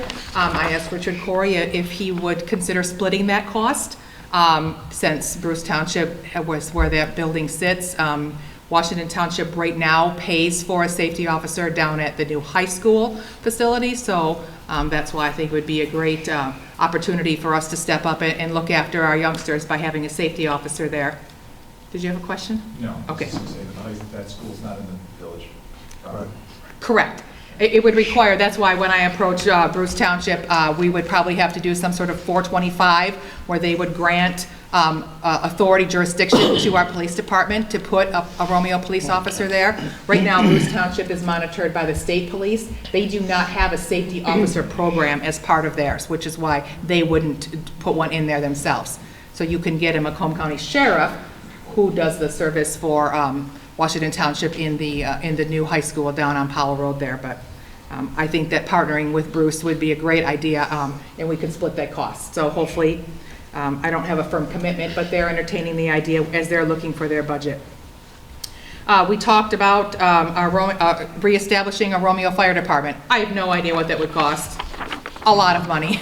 But it was bandied about because we contract fire service through Bruce Township. Right now we have 5 years, and I think at the end of that 5th year, we're somewhere north of $775,000 for that service annually. The village to city exploration, I marked $10,000 as an expenditure. The cemetery, right now is going to look for about $115,000. Right now we fund our cemetery out of our general fund. It's running a little bit over budget, so we're going to have to use some prior year fund balance to pay that, but it looks like that's what it's going to take to pay for the current level of maintenance that we have at that cemetery, which looks fabulous if anybody's been up there. Per year? Per year. I think, I'd have to go back and look at the budget right now. I don't have it right in front of me. I want to say it was about 60, do we have $60,000 budgeted last year? Yes, I would. Okay, so we're looking at about 115. What's the revenue? I mean, the revenue we get from that, it's... We're basically sold out, so unless we want to invest, or the cemetery board wants to invest in putting like a columbarium up there, there's a small parcel that we could bring back into that cemetery where we would have some more burial sites. It would be a wise investment so that we could still have some revenue captured, but it's going to take a little bit of investment to get that built there. Yep. Rubbish collection, right now out of our general fund, we pay about $240,000. So again, we just have to continue funding that or assess a millage to continue with that service. I don't anticipate getting rid of the service. I think it's valuable. I think it's great that we have one common carrier throughout the village to cut down on traffic, but again, it all comes out of that budget. We just saved by switching companies. Yes, a significant amount of money, about $30,000. DDA funding, about $82,000. It was noted from our auditors that we, for lack of a better term, need to give that revenue that's collected back to the DDA instead of including it in our general fund. Doing a trading of checks, is it? Doing a trading of checks. We could still look to establish a revenue sharing agreement, and even if it's coming back to us at 100%, I still think we need to make sure that the funding is there, the taxes are captured, and it needs to be given back to that authority. Tim identified that the fuel pod foundation out of the DPW site is heaved, and the big fuel tank out there is kind of going into the ground. So he was looking at costs. He has not gotten back to me on an estimate. He said he guessed probably about $15,000 or $20,000 by the time we actually have to remove the tank, pour a new slab of concrete, and then put the tank back on top. The continued village hall improvements, we still did not replace the 2 windows that are rotted on the west side of the building, and there's some carpeting issues as well as the front door. We did do the HVAC, and we're still working on that bathroom project. When we talked about this project last year, I had gotten a quote for the windows, but I didn't proceed with that improvement because there was a hole that was discovered in the condenser unit on the police station air conditioning. So that repair cost a little bit more than what I had anticipated, so I didn't proceed with the windows because I didn't want to run over budget on what was allocated. So there's still some funding needed there for about $10,000. Those things would all be paid out of our general fund. Then you have a couple other secondary funds. We have our 245 fund, public improvement fund. So we started our sidewalk improvements last year. We had about $50,000 that we allocated. I think that program was a tremendous success. There was a lot of people who still are signed up for it, and there's still much needed work to be done. So I'm hoping that we can continue funding that $50,000. We talked about doing the light conversion, converting not only every light bulb within the village hall and every structure that we own, but also our central business district, converting that to LED. We heard from DTE, and their proposal was about $385,000. I did hear back from Brandon, who said, look, if you don't want to replace the poles, which was part of his initial proposal, they can just switch out the light fixture portion, just the top portion, for about $67,000. And I think that may be a very good option for us to consider. At least we would still get the cost savings from doing that conversion versus doing a contract with that other proposed service where they get the discount. They put the cost up front for doing the conversion, but they also get the benefits. That's where the money comes in. So I'm thinking that the $66,000 may be a good expenditure. There's been some talk of some Romeo Village Park improvements. There's quite a few organizations that are still interested in looking at revamping our current village park. One of those is the Parks and Rec Commission. At the last meeting, there was some discussion about them putting that on their capital improvement list, or at least paying for a part of that. So that would be a great option. But I think that the village, since it's one of our assets, should consider putting a little bit of funding aside for that. Everybody uses it. It's a great resource. What improvements exactly? Well, the gazebo itself is deteriorating. It has some rot. It's not really functional for what it does. It's not ADA compliant.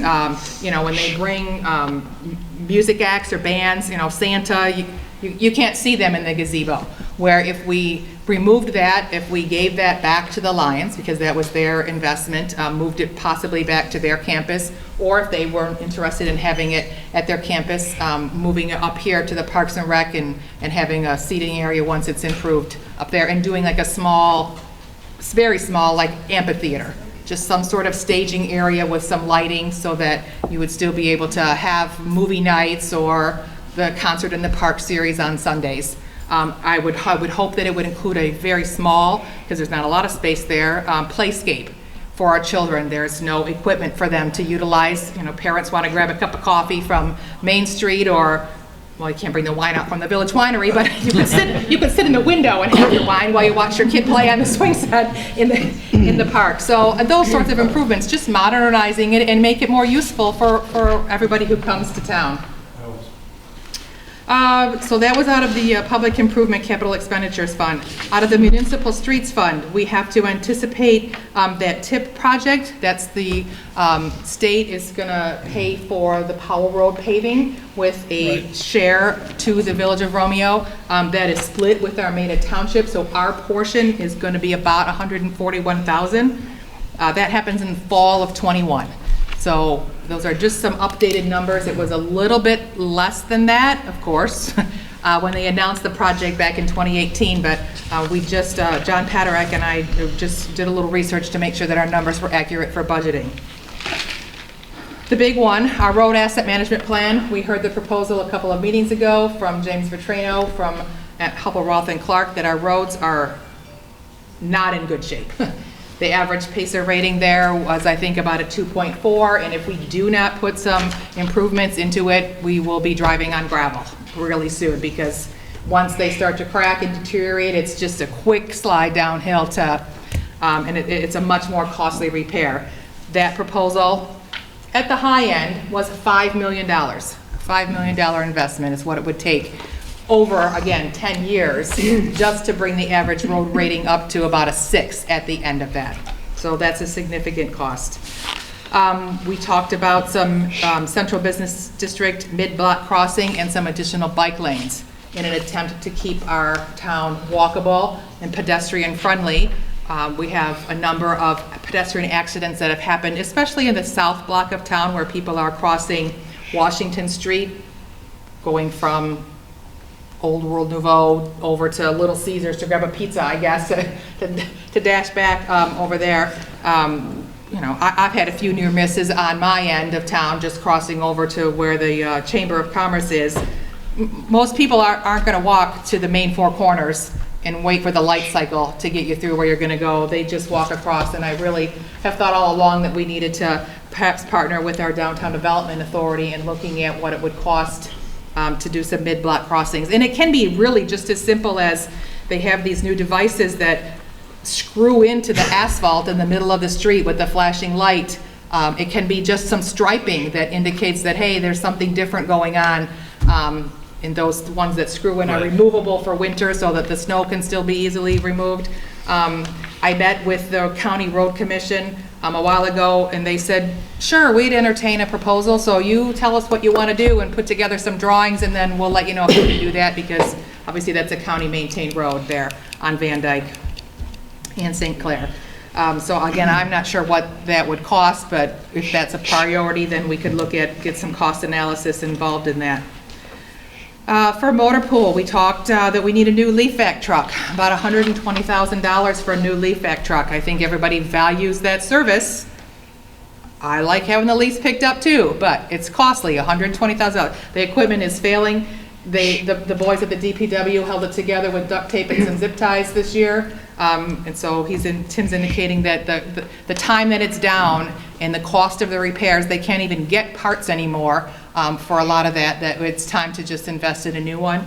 They're going to need to place that order, I think, in the next month or two in order to get delivery for this fall, because they're sort of made to order.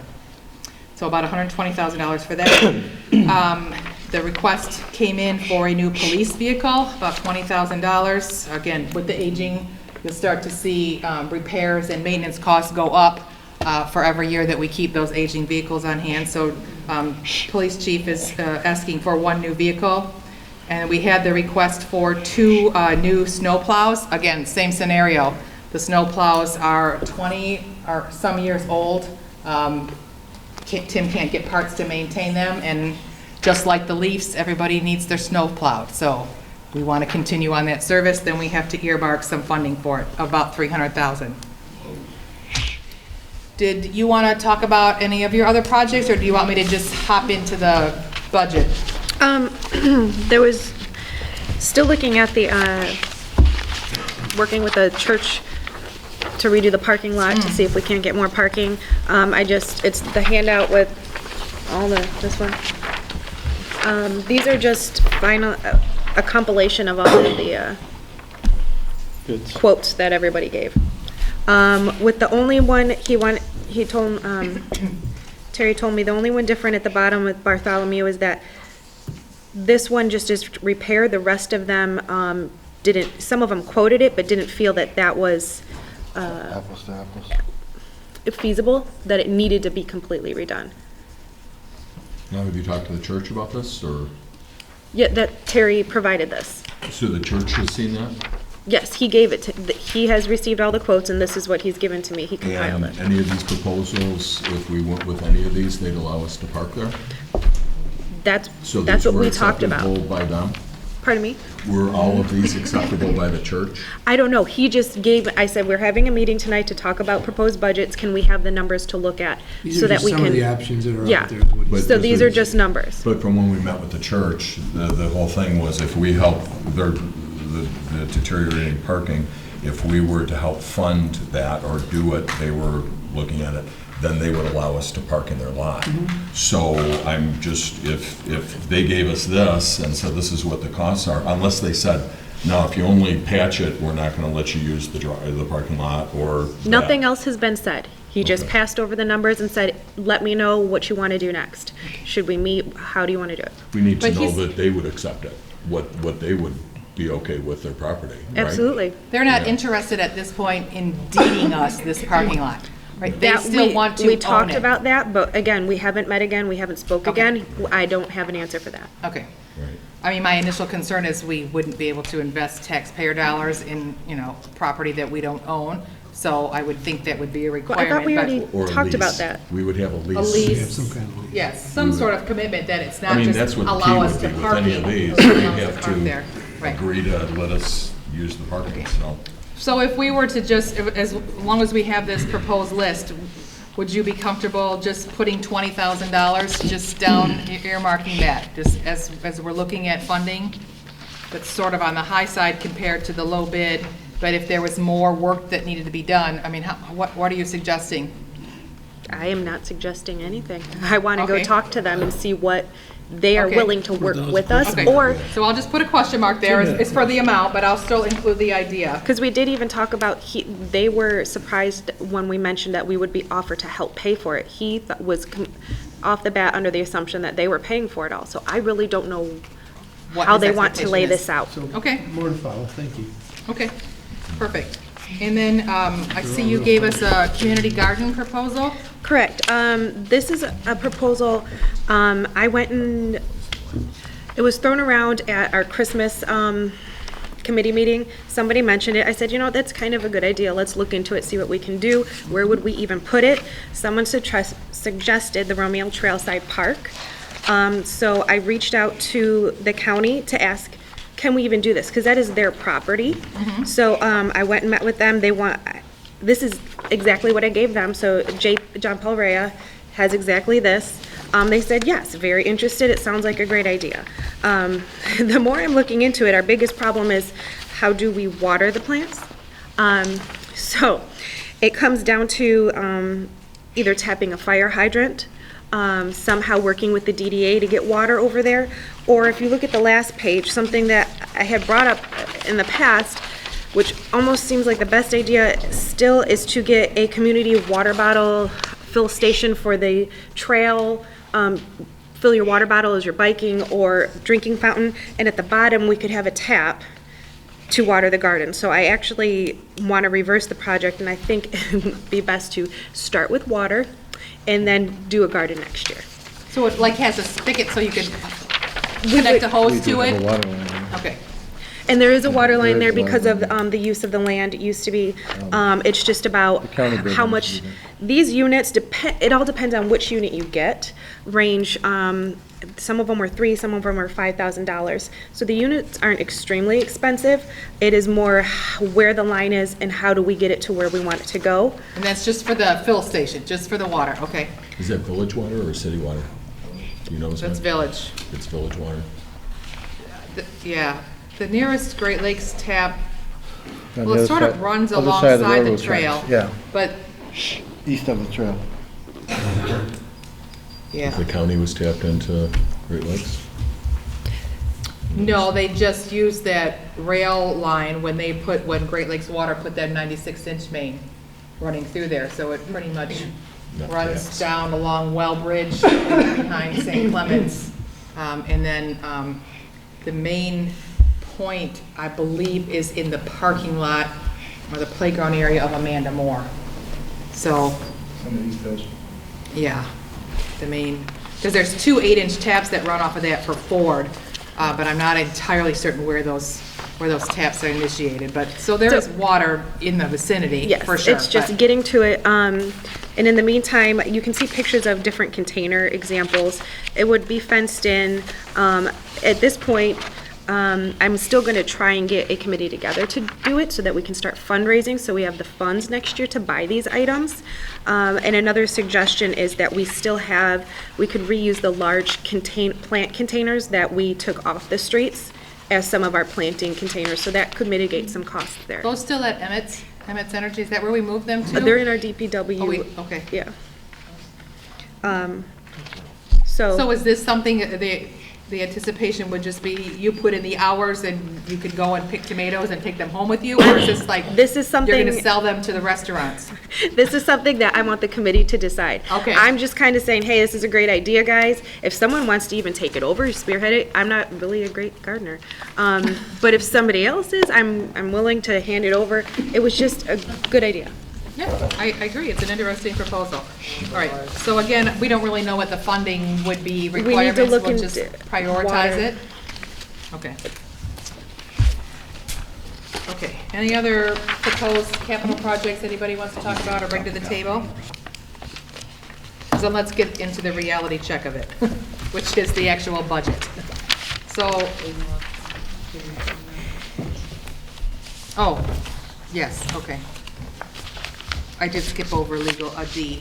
At the last village council meeting, we knew we were gonna look at all this, so we asked for some legal opinions from Mark on what we can assess at this table what has to go before a vote of the people to approve, such as selling bonds or any sort of road proposal.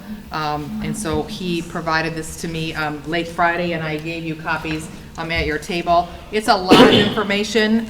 We can certainly let Mark go through these options. We can take it back and you can read it for yourself and ask any questions. So it's up to you, however you want to proceed tonight.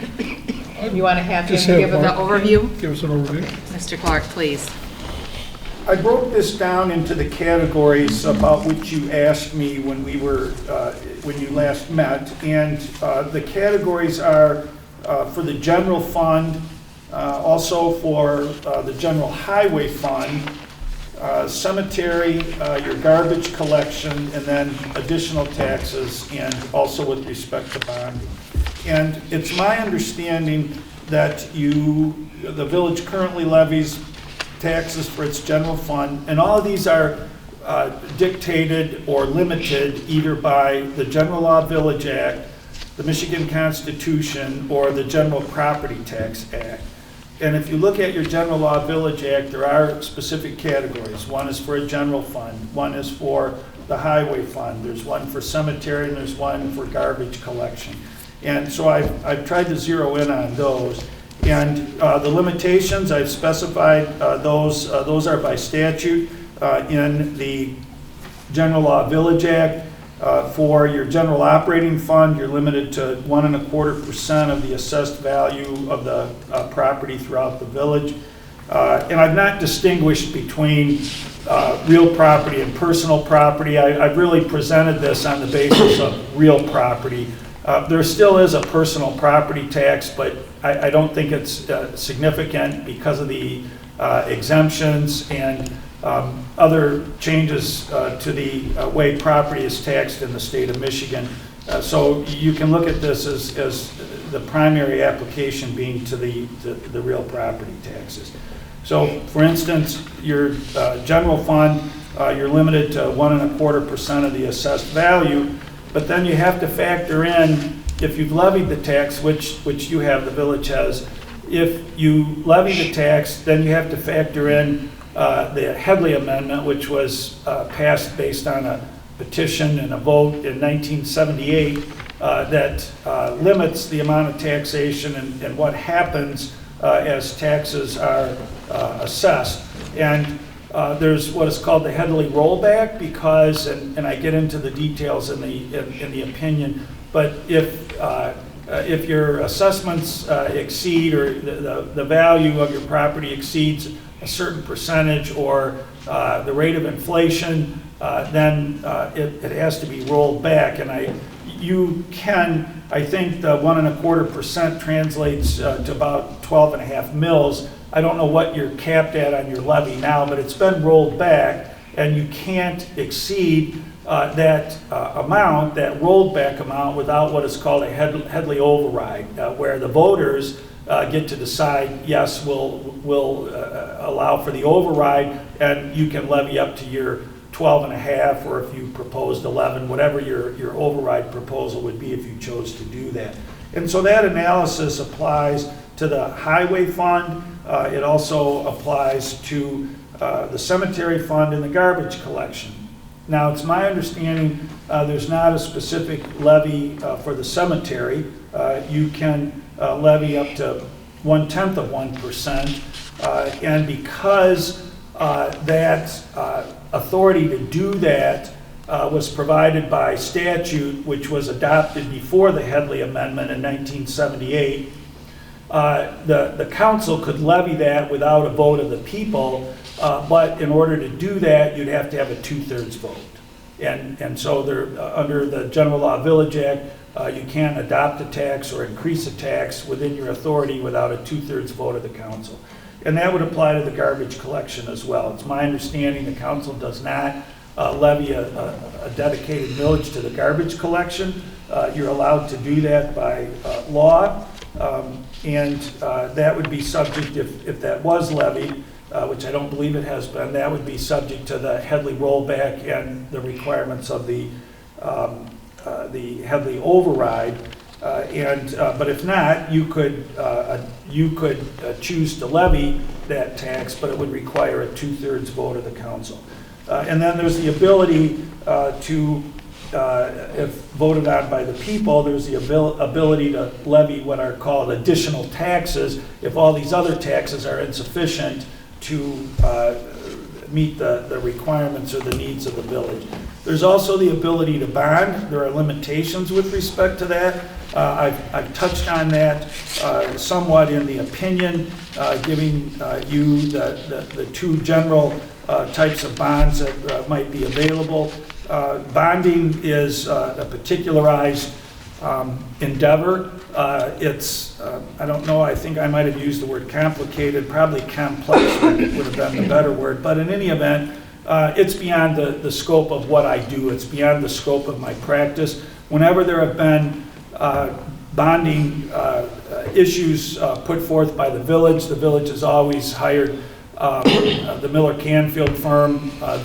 They do a lot of bonding work in Michigan and probably throughout the Midwest and maybe more broadly than that. But in any event, if you're going to seriously consider bonding to pay for some of these obligations, I would recommend that you have Miller Canfield, and it doesn't have to be Miller Canfield, but I would recommend that you have somebody that specializes in bonding to make a proposal or at least an explanation to you as to what that would entail and what the cost of that would be. For the good or the bad, the interest rates of bonds now, you can get money pretty cheaply, and there's another thing that's going on in the bonding industry related primarily to municipal bonds.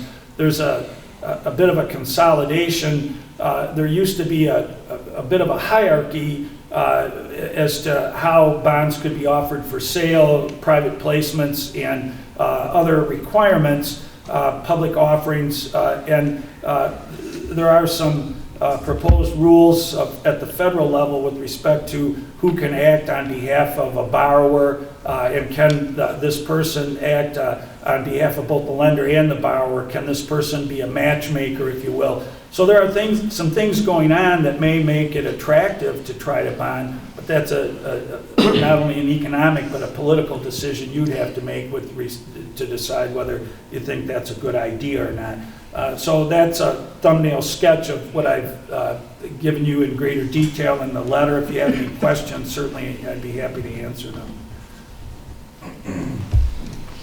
Well, one question just to clarify. There is the limit of what we can tax, and based on where we are from that would dictate any of those other taxes, except for the cemetery fund, doesn't apply. That could be... Well, it applies, but it's just a slightly different analysis because, again, it's my understanding that the village has never levied a dedicated millage for the cemetery. And I don't believe it's ever levied a dedicated millage for its garbage collection. And you do have the lawful authority to do that. And it's not unlimited. The limits are stated in the statute. It would because it would be a new tax, it's authorized, but by law you have the authority to do it. But because it would be a new tax, it would require a 2/3 vote of this body to do that. And once that was done, then it would be subject to the Headley rollback or Headley override. You wouldn't be able to avoid that. So the analysis applies to all of your taxing authority. The difference is on taxes that you've not levied before. And so those wouldn't be subject to initially to the either the override, because there's not been one to roll back, and you have the authority by a 2/3 vote of this board to levy those. But that would be limited to the cemetery and the garbage if you choose to do that. Thank you. But we could increase the mills that we levy for the highway fund right now. Right now, we assess a half, I believe, a percent. Can we increase that?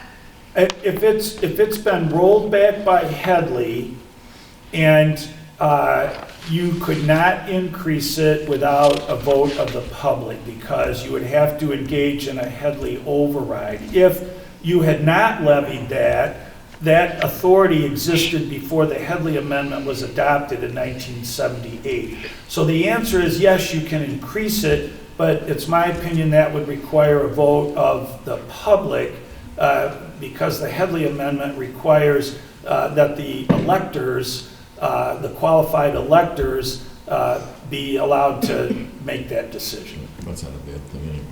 No, I just want to just clarify. Right. We could have assessed more, but we chose not to. Right. So that's why we're limited to what we already have chosen to assess. And I believe, and you can check, I believe whatever you've assessed has been subject to the Headley rollback. It's probably not the same as what it was originally. You can verify that. I don't know off the top of my head. Okay. And a titch off topic, but still along the same lines, in the research that you've done with converting to a city, what would be the differences in levying the taxes that way? Are there higher percentages? What? You can levy more. I believe you can levy up to 18 mills for your general fund. I believe that's the figure that I know about. You can keep it the same. So when I did the initial analysis saying that it was revenue neutral, it would be increasing the taxes to the same rate that the taxpayers are paying right now. What they currently send to Bruce Township and or Washington Township and what they capture from the village to make us at no cost additional through this process. We would have the authority, or the Constitution could say that you could levy more. I don't know what that process looks like as far as if it goes to the people for a vote or if it's just at the city council level. Okay. Does that answer your question? Okay. Any other questions about funding options? Thank you, Mark, for that. I appreciate that. So now let's move on to the budget. This is the fun part. So you have in your packet the availability to spend. What are our cash balances based on last year's end of fiscal year? So our general fund has $332,000. You can see the lengthy list of projects that we need to fund, probably close to $800,000. Not going to happen with the 332 that we have in the general fund. The major street fund has a cash balance of $177,000. Will barely cover the tip project that we have there if we use the fund balance. I'm not suggesting that we use the fund balance at all because I like the financial, safety net that we have in place right now. We've worked very hard to build that up, and I don't want to deplete that. But I'm just telling you what's there. In local streets, we have $211,000. We have nothing in municipal streets. The cemetery fund has $103,000. Our cable fund has $67,000. The public improvement fund has $505,000. That's the $450,000 that we put in there last year to sort of build up that fund for rainy day projects. The capital projects, the wastewater treatment plant has about $105,000. Our capital projects for water has $428,000.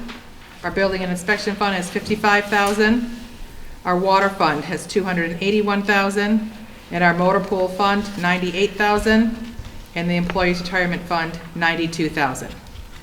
If you remember, our OPEB calculations still were at about $10.5 million that were underfunded for that liability that we have to pay. I believe Catherine, do you remember, I don't mean to put you on the spot, but when we talked to MERS, what were we funded for the retirement? Or maybe Sherry, do you remember that number? It's late and my brain is getting foggy. We weren't very funded in the regular pension either, so we were going to need to look at beefing that expenditure up. Right. Really a percentage of it. It just popped out with 60%. It doesn't matter, but it's still a consideration that, we're going to need to look at this in the next couple of years too. So with that, the cash on hand, obviously, I wouldn't suggest that we use anything other than some of the public improvement fund money that we set aside from our brownfield if we want to accomplish any of these. When I look at the budget, just so that everybody understands the budget, this is it in a nutshell. We basically have $3 million, that's what we capture. It costs us about half of that to fund our police department. You don't want public safety officers? We contract out with Macomb County, and we put that money towards another project. I'm not in favor of that, by the way, but I'm just telling you that that's an option. Yes? Do you have a question, Drew? Did something like that out with the county to see what their It expenditure would actually cost more money than Yes. what you're paying for the Yes. village of Romeo. As I understand that, that's not a number. I'm sorry, what's not a number? That it would cost more money? We only investigated dispatch. We investigated that several years ago, and the reason that we didn't think that was a good idea was because our legacy costs are so high that it wasn't fiscally sound. We were better to stay where we were. Yes. So with that said, out of the $3 million, we're eliminating $1.5 million right now because we're going to keep our police department. They do a fine job for us. I wish we could find more sources, a way to grow them and utilize their services outside of the village of Romeo because I think they're tremendous.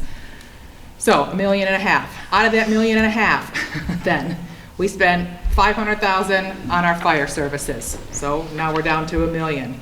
We spend $240,000 on your trash service.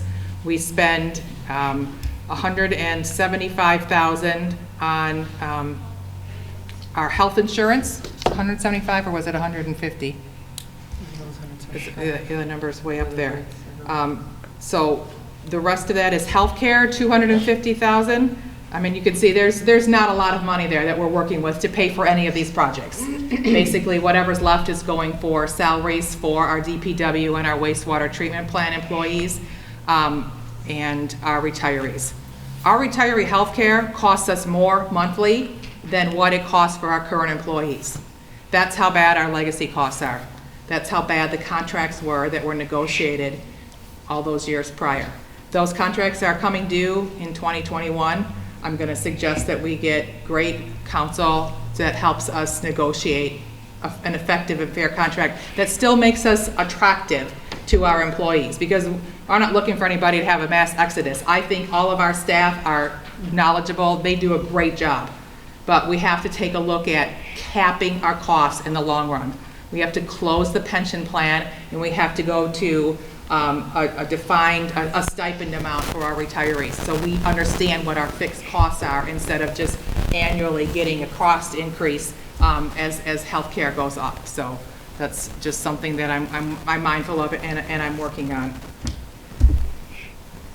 Does anybody want to go over tonight the actual line items for the budget? I mean, I think it's more prudent that you just understand this information. You were given the display by department, and then you were given the display by line item. Again, I just wanted to point out, these are the new BS&A printed reports. When we actually approve the budget, it's going to be by this department level. But through our talks and our negotiations, I want to show you the line items so that you can understand what makes up each one of those department budgets. Most of the work has been done for police.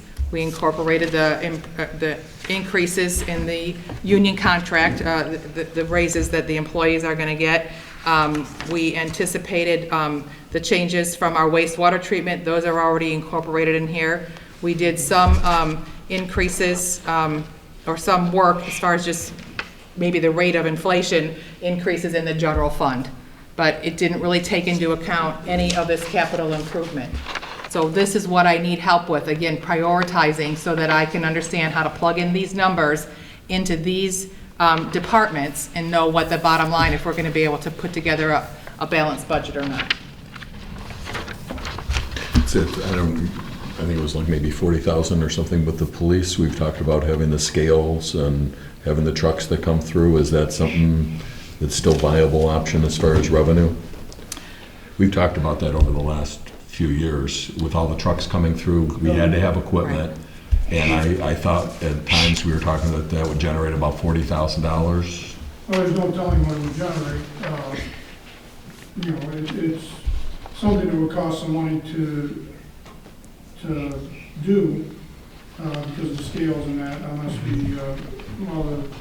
the roadways aren't even enough to be able to do it right out here on the freeway, and it's just not safe.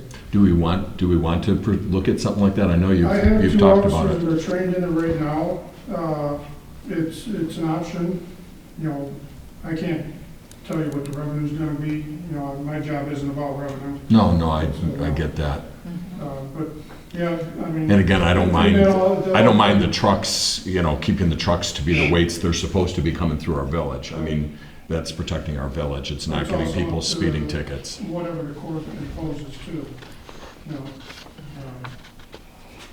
All right, so we can look at that. There are a couple other options for funding, for revenue, all right? Because that's our only other option. We're not gonna grow anymore unless we can annex more property, but I don't think that that's really a realistic solution. So we need investment to come in, we need more growth in our industrial and our business district, or we need to look at other sources. We can entertain a marijuana grow facility as a source of revenue. There are a couple other things happening at the state level that may be good news. There's an initiative by the MML to push for adjusted state revenue sharing. I don't know if anybody has heard of the Save My City initiative. They're encouraging all of us to reach out to our senators and state reps because the state of Michigan ranks dead last in the country on how they fund their municipalities. There's a little link that you can follow on their website if you go to Save My City program that tells you exactly how much revenue the Village of Romeo has lost since 2007, I believe, which is roughly about $2.8 million. That's what we should have captured had the funding levels not been cut on the state level.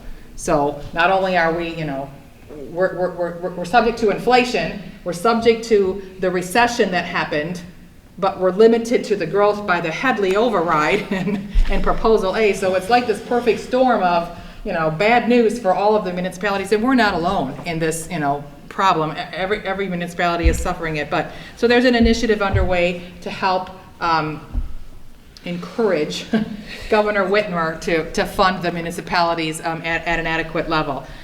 There's some a utility maintenance fee that we looked at. We put that $12 fee on. I'm going to propose next month, once I get an analysis of what the average business user and Ford Motor Company, what the size of their taps are.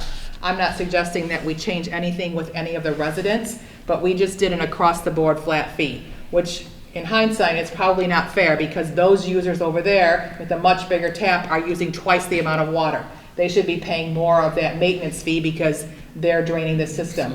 Ford, for instance, has 2 8-inch taps. That's a significant, Are they you know. metered though? You know what's coming through? Yes, they pay for the flows, but they should be, that maintenance fee that was put on board so that we could have some sort of slush fund for capital improvements that need to be done, and they should be paying their fair share. Right. That's what I'm suggesting. Gotcha. And not looking to tax that or put that on any of the residents, just the businesses. Just so that you know, I had a very encouraging meeting with Ford Motor Company on Thursday. Catherine and Sherry and I hosted a contingent of about 12 very high-level officials from Ford Motor Company. We had 2 CEOs of land sales. We had their 2 government liaisons. We had Congressman Mitchell's representative, I forgot his name, Tony Forlini, excuse me. Again, it's late. We had Dee Skinner from the plant manager was there. We had the plant HR manager was there. Mr. Clark was there. Anyway, it was a very good meeting. John Paul Rea was there. There was Brian Hunt from MEDC was there. Vicki Rad from the county was there. John Paul has graciously agreed to come to our next council meeting and give an overview of what they're actively doing to help us with that facility. But with that said, I asked Ford Motor Company at that meeting to, one, terminate their IFT. I said I didn't think that was very fair that they have a current active IFT, so they're getting a tax cut, and they're clearly not investing any other money into our municipality. And I said I thought that was a little bit of a burn on our backside, so hopefully we'll circle back to see if the tax people at Ford would agree to that. I also asked them if they would help negotiate with us some sort of stabilization funds for our water and sewer.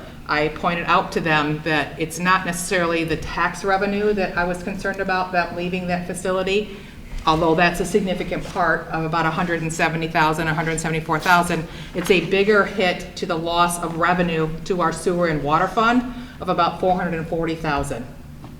So I politely said, look, I need some money if you're going to close this facility to tide us over between when the lights go out and you walk away until a new user comes back onto that system, because I cannot lay off a wastewater treatment plant. I can't let that infrastructure go unmaintained. I can't let that, I can't fund it possibly from my budget right now. You have to understand what that looks like.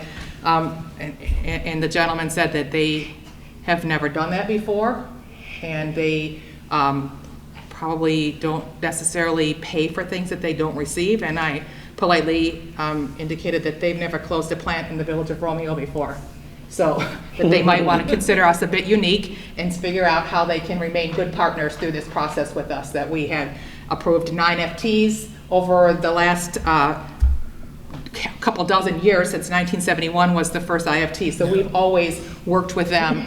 We've always partnered with them. We always appreciated the investment that they were putting into our community. And if they're choosing to still continue with the plant closure, that we're looking for a little assistance to guarantee that Romeo stays on good financial grounds.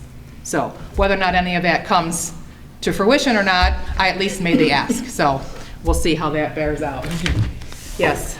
So hopefully we have some, some options for revenue when we're looking at this, so it's not all grim and bleak. But, the reality is people are asking us to do something. That was a session that you called with them, you guys?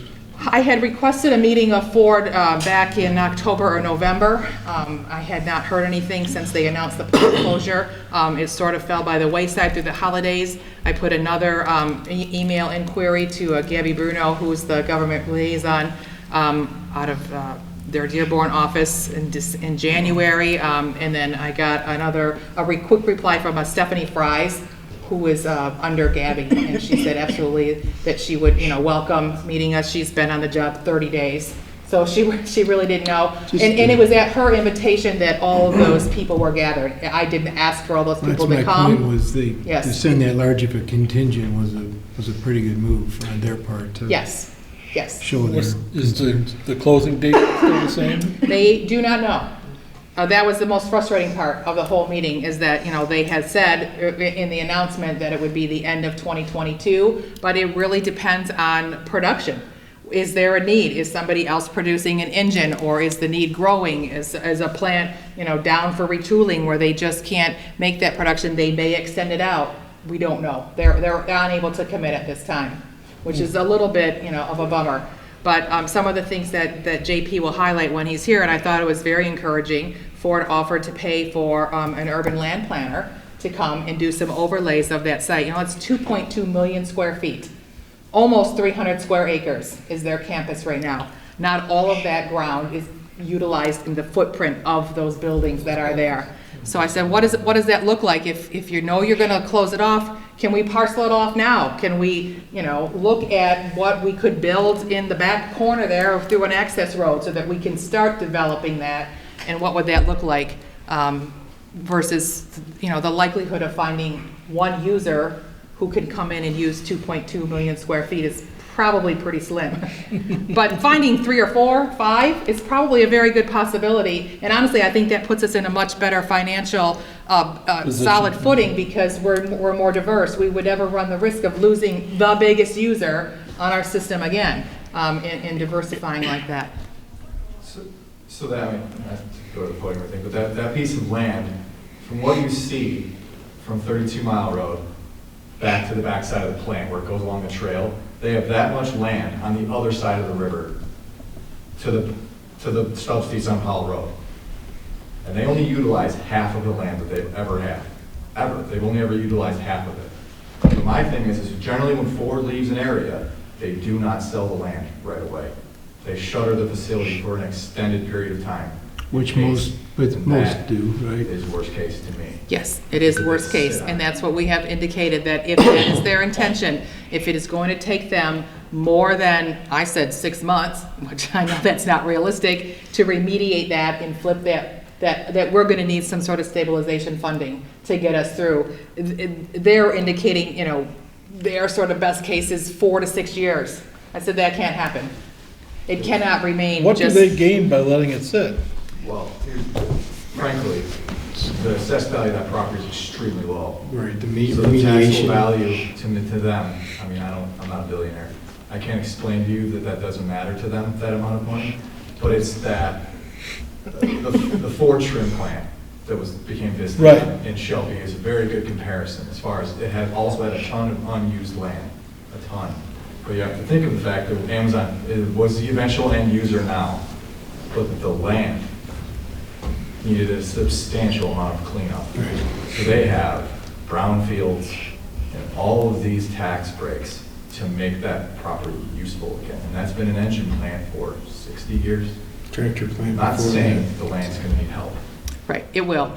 It will, indeed. And so there are two steps. They're hoping to go in and do some borings to get an idea of what sort of contamination they're looking at, as well as offering to pay this urban developer. Now, and I must say that the county, JP and Vicki Red at the MEDC, Ryan Hunt, they are working tirelessly to position us to have them help us market that, have them help us. I mean, they know what sort of tier 2 business supplier, could come in there. They have all the contacts, they know who's looking to make an investment in Macomb County. And so I feel a little bit more confident that we have all these sort of forces that are helping us through this process, but still, at the end of the day, it's going to be this budget that's going to, be the determining factor of how healthy we are. Luckily, it's still a few years out, but it's got to be on everybody's mind when we're looking at these decisions of how can we, look to those days, because we don't have a very big nest egg, right? We don't have enough that's going to get us through a 440,000 decrease in water and sewer sales over an extended period of time, unfortunately. Well, even if you did, you couldn't sustain it very long, so you have to look at sustainment, right? Yes. I mean, even if you had a 3-year nest egg. That's why we may have to look at other That's all revenue you got. options. Eventually you got year 4. Right. You have to look at other revenue options and how do we develop, the industrial land that we have over there. I have a proposal that I'm going to bring to you from Bruce Township. They want to increase their capacity. They want us to look at their contract and allow them to sell sewer services to a parcel that's in Armada Township. They're connecting there, so they want an agreement. Before it was sort of shut down that no, we don't. It's not allowed through their contract, so they certainly have to ask us to approve that. But when we're looking at, the hard line, the truth of this matter is, I think we have to consider any option for more revenue. So, because I don't want to pass taxes along to the residents any more than any of you do, I'm sure, right? It's not any of our goal, but we need to maintain at least the level of services that we already have, and that's the key. So. Thanks. Thank you. I do, to go back to your point, we don't need to go line by line. We can do that on a budget meeting. But I would like to flip all the way to the back, the last page. Tell me, are you looking at the line item or the department? Either one, it ends up being the same, really. I just want to make sure I'm looking at the same, no, because one has more detail, so which last page are you looking at? Because I wrote right on them. Display by department, display by line item. One has a place to write numbers. Look at the line item one. Okay. So what, I'm sorry, the last page? Yes. Uh-huh. I just want to make sure that I'm understanding this correctly, what this is stating. If we look at the 18-19 year, we have an ending fund balance of let's say $0.4 million. This last budget that we made, 19 to 20, our fund balance is lower, $10.9 million, so just about $11 million. So we lost $400,000 between the budgets. Is that correct? Tim, are you able to address that? You're looking at the overall funds, which I recommend never doing because you have enterprise funds, water and sewer, and you're not collecting enough revenues to pay for your water and sewer funds. So yes, you are losing money. And if I'm also correct, we started out over budgeting by $373,000, 398. And then we also lost an additional 40. Did we do Is an this accounting correct? change that's in here? Is that in it? So the fund balance that was budgeted was removed, depreciation was entered out, so now you're actually at a full accrual that your financials are operating at. So, yeah, your departments, especially water and sewer, are operating at a loss and have been. For years. For years. Yeah. Yeah, the village doesn't charge enough rates to pay for depreciation, to pay for the use of the system. That's why there's not enough cash to pay for any of the projects you want to do.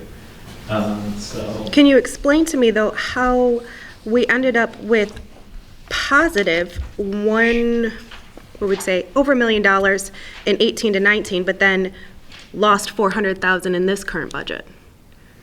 Yeah, you transferred money in from the brownfield.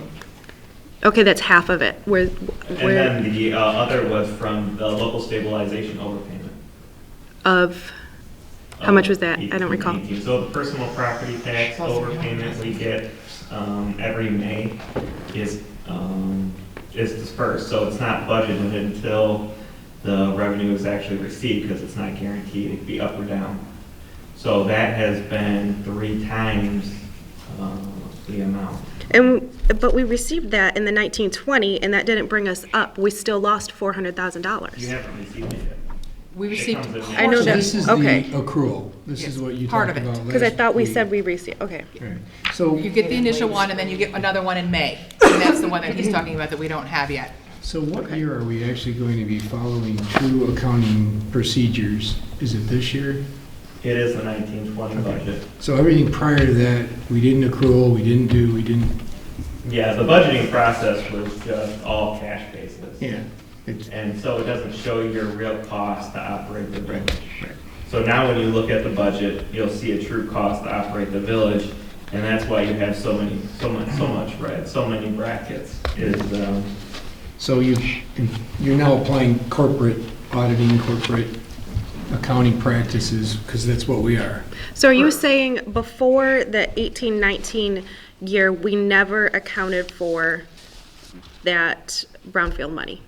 It was only accounted for that year, when it came to maturity, or however you want to say Right, that? because you closed out the brownfield and transferred the money to the general fund, then transferred the money out again. So it was never taken into account until then? Not in the general fund, no. This is just the Brownsfield fund. It was a separate fund. Right, it was a separate fund, because we couldn't take it. We couldn't touch it. We It was a couldn't touch separate- it back We were a then. general fund. we're working on. I That understand was we just couldn't sitting touch it, but we didn't take it into consideration that was earned money. We also didn't take into account or look at any depreciation. We never entered any of those numbers of what, again, it actually costs. That's why we did so much budget amendments last month or the prior month, because that was a whole different system in the way that the budget was created, and we carried through that. Correct, yeah, we talked about that. So then I'm looking at this current budget that we have proposed, and if I'm reading this correct, we are $425,000 over budget already. That's, village-wide, all funds.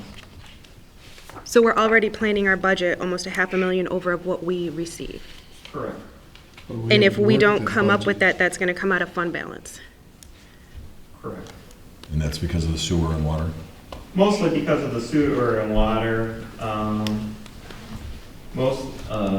The general fund, again, just the operating costs alone, we're starting off 25,000 less, using fund balance of 25,000. And that doesn't include the cemetery also. The cemetery, the general fund has transferred 80,000 in the current year to balance out the cemetery fund. Yeah, I saw that. So there's a new tax in there in the proposed budget for the $500,000 to make up that 80,000. So if that 80,000 is not levied, then another 80,000 has to come out of the general fund to make up for that difference. So, And this concerns me because as much as I love funding projects and doing things, apart from the roads or the things that absolutely literally need to be done, why are we talking about spending any of this money? Shouldn't we be covering our costs, making a balanced budget? We probably should, but again, the residents are expecting or want to see some of these other projects done, which is why I say. But do they then- understand that this is at a cost to them? Like, we had $11 million, now we have 400,000 less this year. We're looking at having another 400 less the next year. How many year? You can't sustain it. Where's that 3 to 5 year projection that we keep talking about? Well, again, that's gonna come, but it can't come. You gotta start with a baseline, when we have that. Right. I mean, that's what It Tim's can't working come for. until we figure out and have this discussion of what do we want to do? What can we do? And what do we want to pay for? So we can't right? base it off of our current budget? This budget that you have in here is just a draft No, without. I'm talking about the current budget that we currently have. We can't base it off of these numbers yet? I'm not sure I follow. I'm sorry. Yeah. I should probably. We'll give you 30 seconds. All right. You know, you account. He's got to take his coat off. Okay, so It's serious. the budget, what it says, you know, in the column, it says Budget Workshop 1, is the status quo operating, taking this year's budget, multiplying by inflation, adding all your debt costs, all your MERS, all the wages for all your contracts going forward. Status quo. So when you look at the budget, in the line item detail, it's just exactly what we're doing today. No extras, no extra projects, no extra streets, no extra capital, no street light bulbs, nothing. Day-to-day operations moved forward the next 12 months. That's what the budget workshop number 1 column is.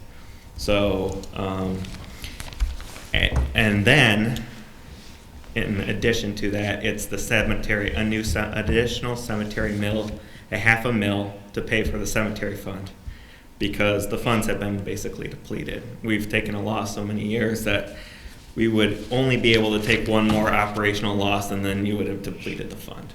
So it's either, this is the last year we can fund it either by fund balance or paying out of the general fund, which again is out of fund balance, or start levying another tax.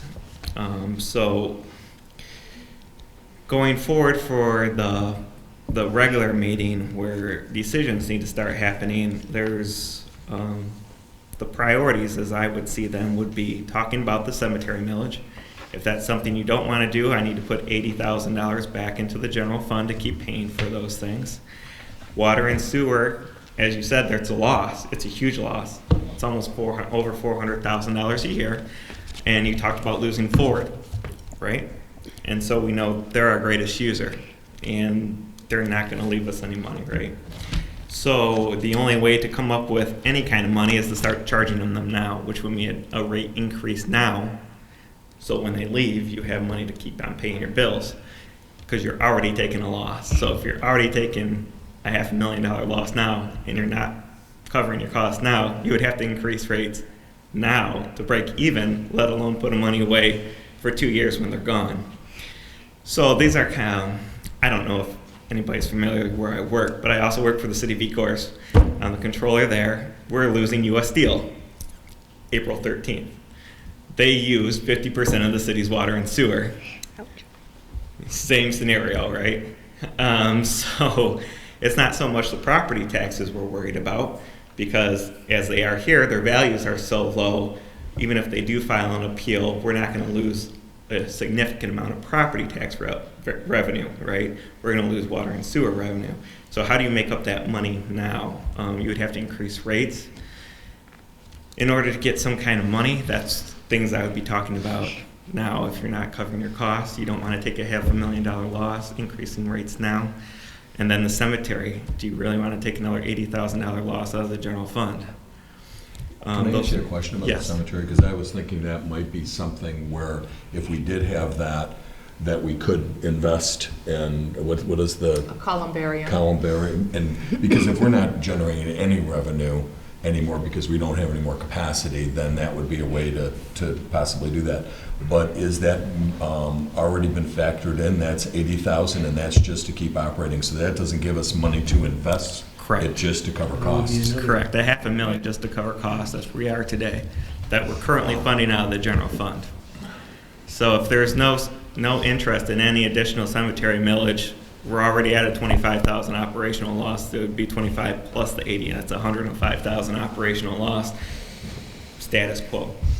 So you guys are facing a lot of hard decisions. I think the numbers are accurate of where we're going to end up this year and what we're going into next year.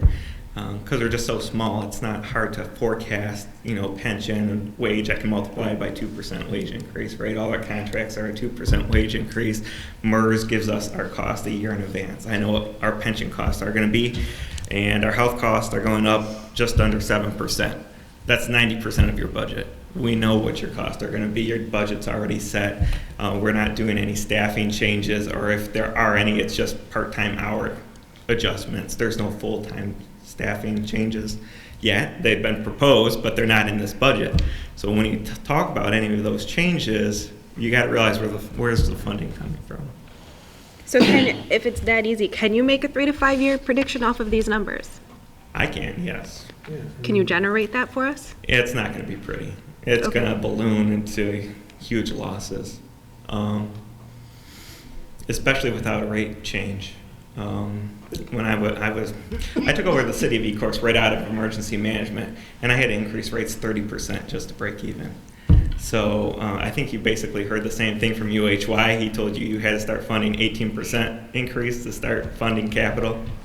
I mean, you're basically talking about the same kind of numbers. They're just huge. When you don't do annual increases, so it just makes a huge balloon rate increase.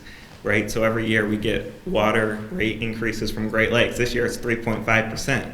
We should at least be putting through 3.5%, because if you don't do it for this year and the next 3 years, you just 3% multiplied by, you're at 12%, right? So if we haven't increased these rates 3, 4, 5% in inflation that Great Lakes Water Authority, is doing, then when it comes time that we need the money, we need an 18% rate increase. That's what UHY just told us, to pay every year for our improvements. So you look like good guys for 15, 20 years, and then here's your double. We just doubled your water, and that's why it happens.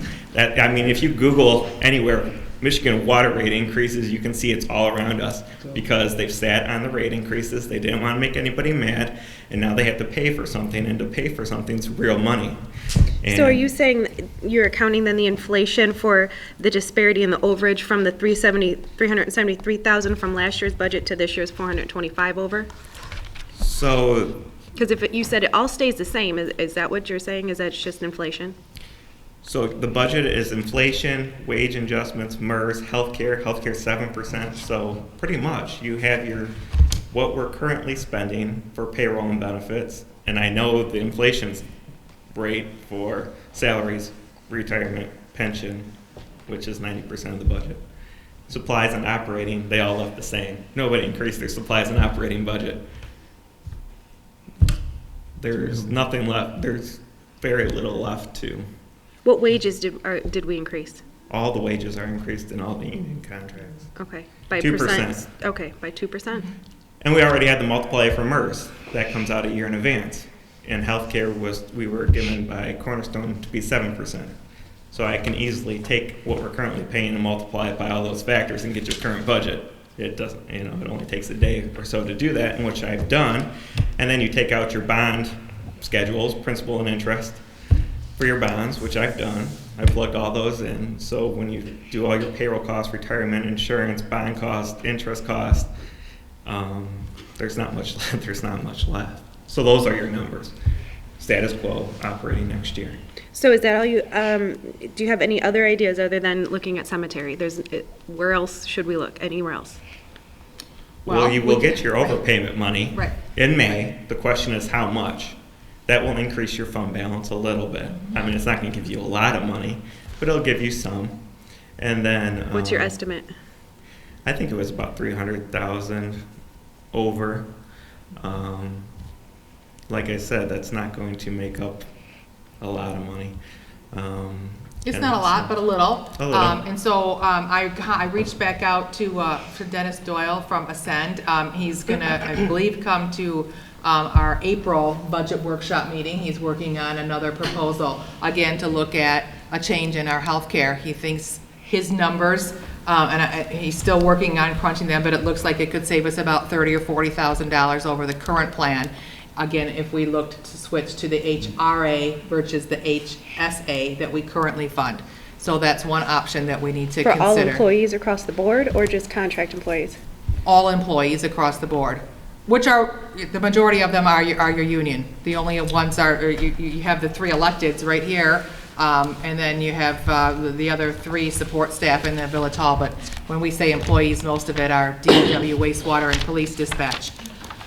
You know, we're gonna learn or hear about the proposal from AT&T on that lease. That's hopefully gonna move forward, and we're gonna generate, you know, another $2,500 a month in revenue from them putting a tower on top of an antenna on top of our water tower.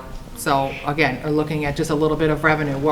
Whatever we can look at to move forward that's, you know, still gonna be a benefit to the village, we have to look at that. And the other large concern is your motor pool. You pretty much emptied out that account. You can see the cash balance is only $97,000 to spend, and the leaf vac alone is $120 plus the 2 plow trucks. So if we're going to start increasing motor pool to pay for equipment, that comes out of your other funds. It's just a transfer out. So it just increases the problem. So if you know we're going to buy a leaf vac this year and a dump truck next year, I need to increase those fees. So those are all the things when the capital list was brought out today, and you need to prioritize this list for the next meeting, so I can do the budget and your 5-year forecast to say your rates need to be this, your water needs to be this, cemetery needs to be this, because without any of these decisions, all you have is a status quo budget. We got to look at all of our fee schedules, right? What are we getting for a permit, you know, building permit or a sign permit or all those fees? Right now, we're so low. We are so low compared to other municipalities. It just wasn't a project that was ever really looked at. And for years and years, when we balanced the budget under Mike and Marion, we transferred funds out of motor pool to balance the general. We transferred funds out of this cemetery and out of the cable fund, those franchise fees, to balance that general fund. And now, you know, it's been depleted so much that that's just not an option. And I don't even know if I would call this a status quo budget. I'd even say it's subpar at that. If we're continuing to lose like that, I would really like that 3 to 5 year projection. We can certainly look at that. Okay, so I know it's late. I know I'm tired. I'm sure you probably all, is there anybody else who has any input or discussion points they want to talk about this budget? Because I said I would give you all time to do that, so no one's stepping up. I'd like to know from this board now, what do you anticipate? What do you want to look at on Monday at our regular village council meeting? Do you want to help me prioritize this at Monday's meeting? Is this something that you want to wait and we want to talk about at the next budget workshop meeting, which I believe is April 8th? And we can look at assessing those? Next budget workshop. Okay. And then we'll probably have to obviously utilize that 3rd meeting date, which we thought would be optional, the end of April, to actually look at at a draft budget. But if you're good with that, then that will give everybody a couple of weeks to really sort of dig through all of this paperwork. And yeah, it's a lot. It's a lot. It's a lot of things to consider. But we can tackle all of this. We just, you know, it's a tough decision because no one wants to be the bad guy. No one wants to raise taxes. But the reality is, you know, we provide a very effective and I believe very valuable service to our residents. We have top-notch, you know, staff and crew and police, and I don't want to see us lose any of that. So let's figure out how we can maintain that level of service. Absolutely. All right. So with that, just the one that to the board, I dropped out at your spot, a fiscally ready communities, capital asset management and planning. It's a training, free, given by MSU. Looks like they collaborate with a bunch of other people. I am going to the April 2nd one in Lapeer. I don't know if anybody wants to attend any of the other ones. It teaches us about budgeting. just dropped it off if anyone was interested. Good resource, indeed. All right, Motion to Zach? adjourn. Motion to adjourn by Fowler at 9:35, support by Edwards. All in favor? Aye. Any opposed? The meeting is adjourned.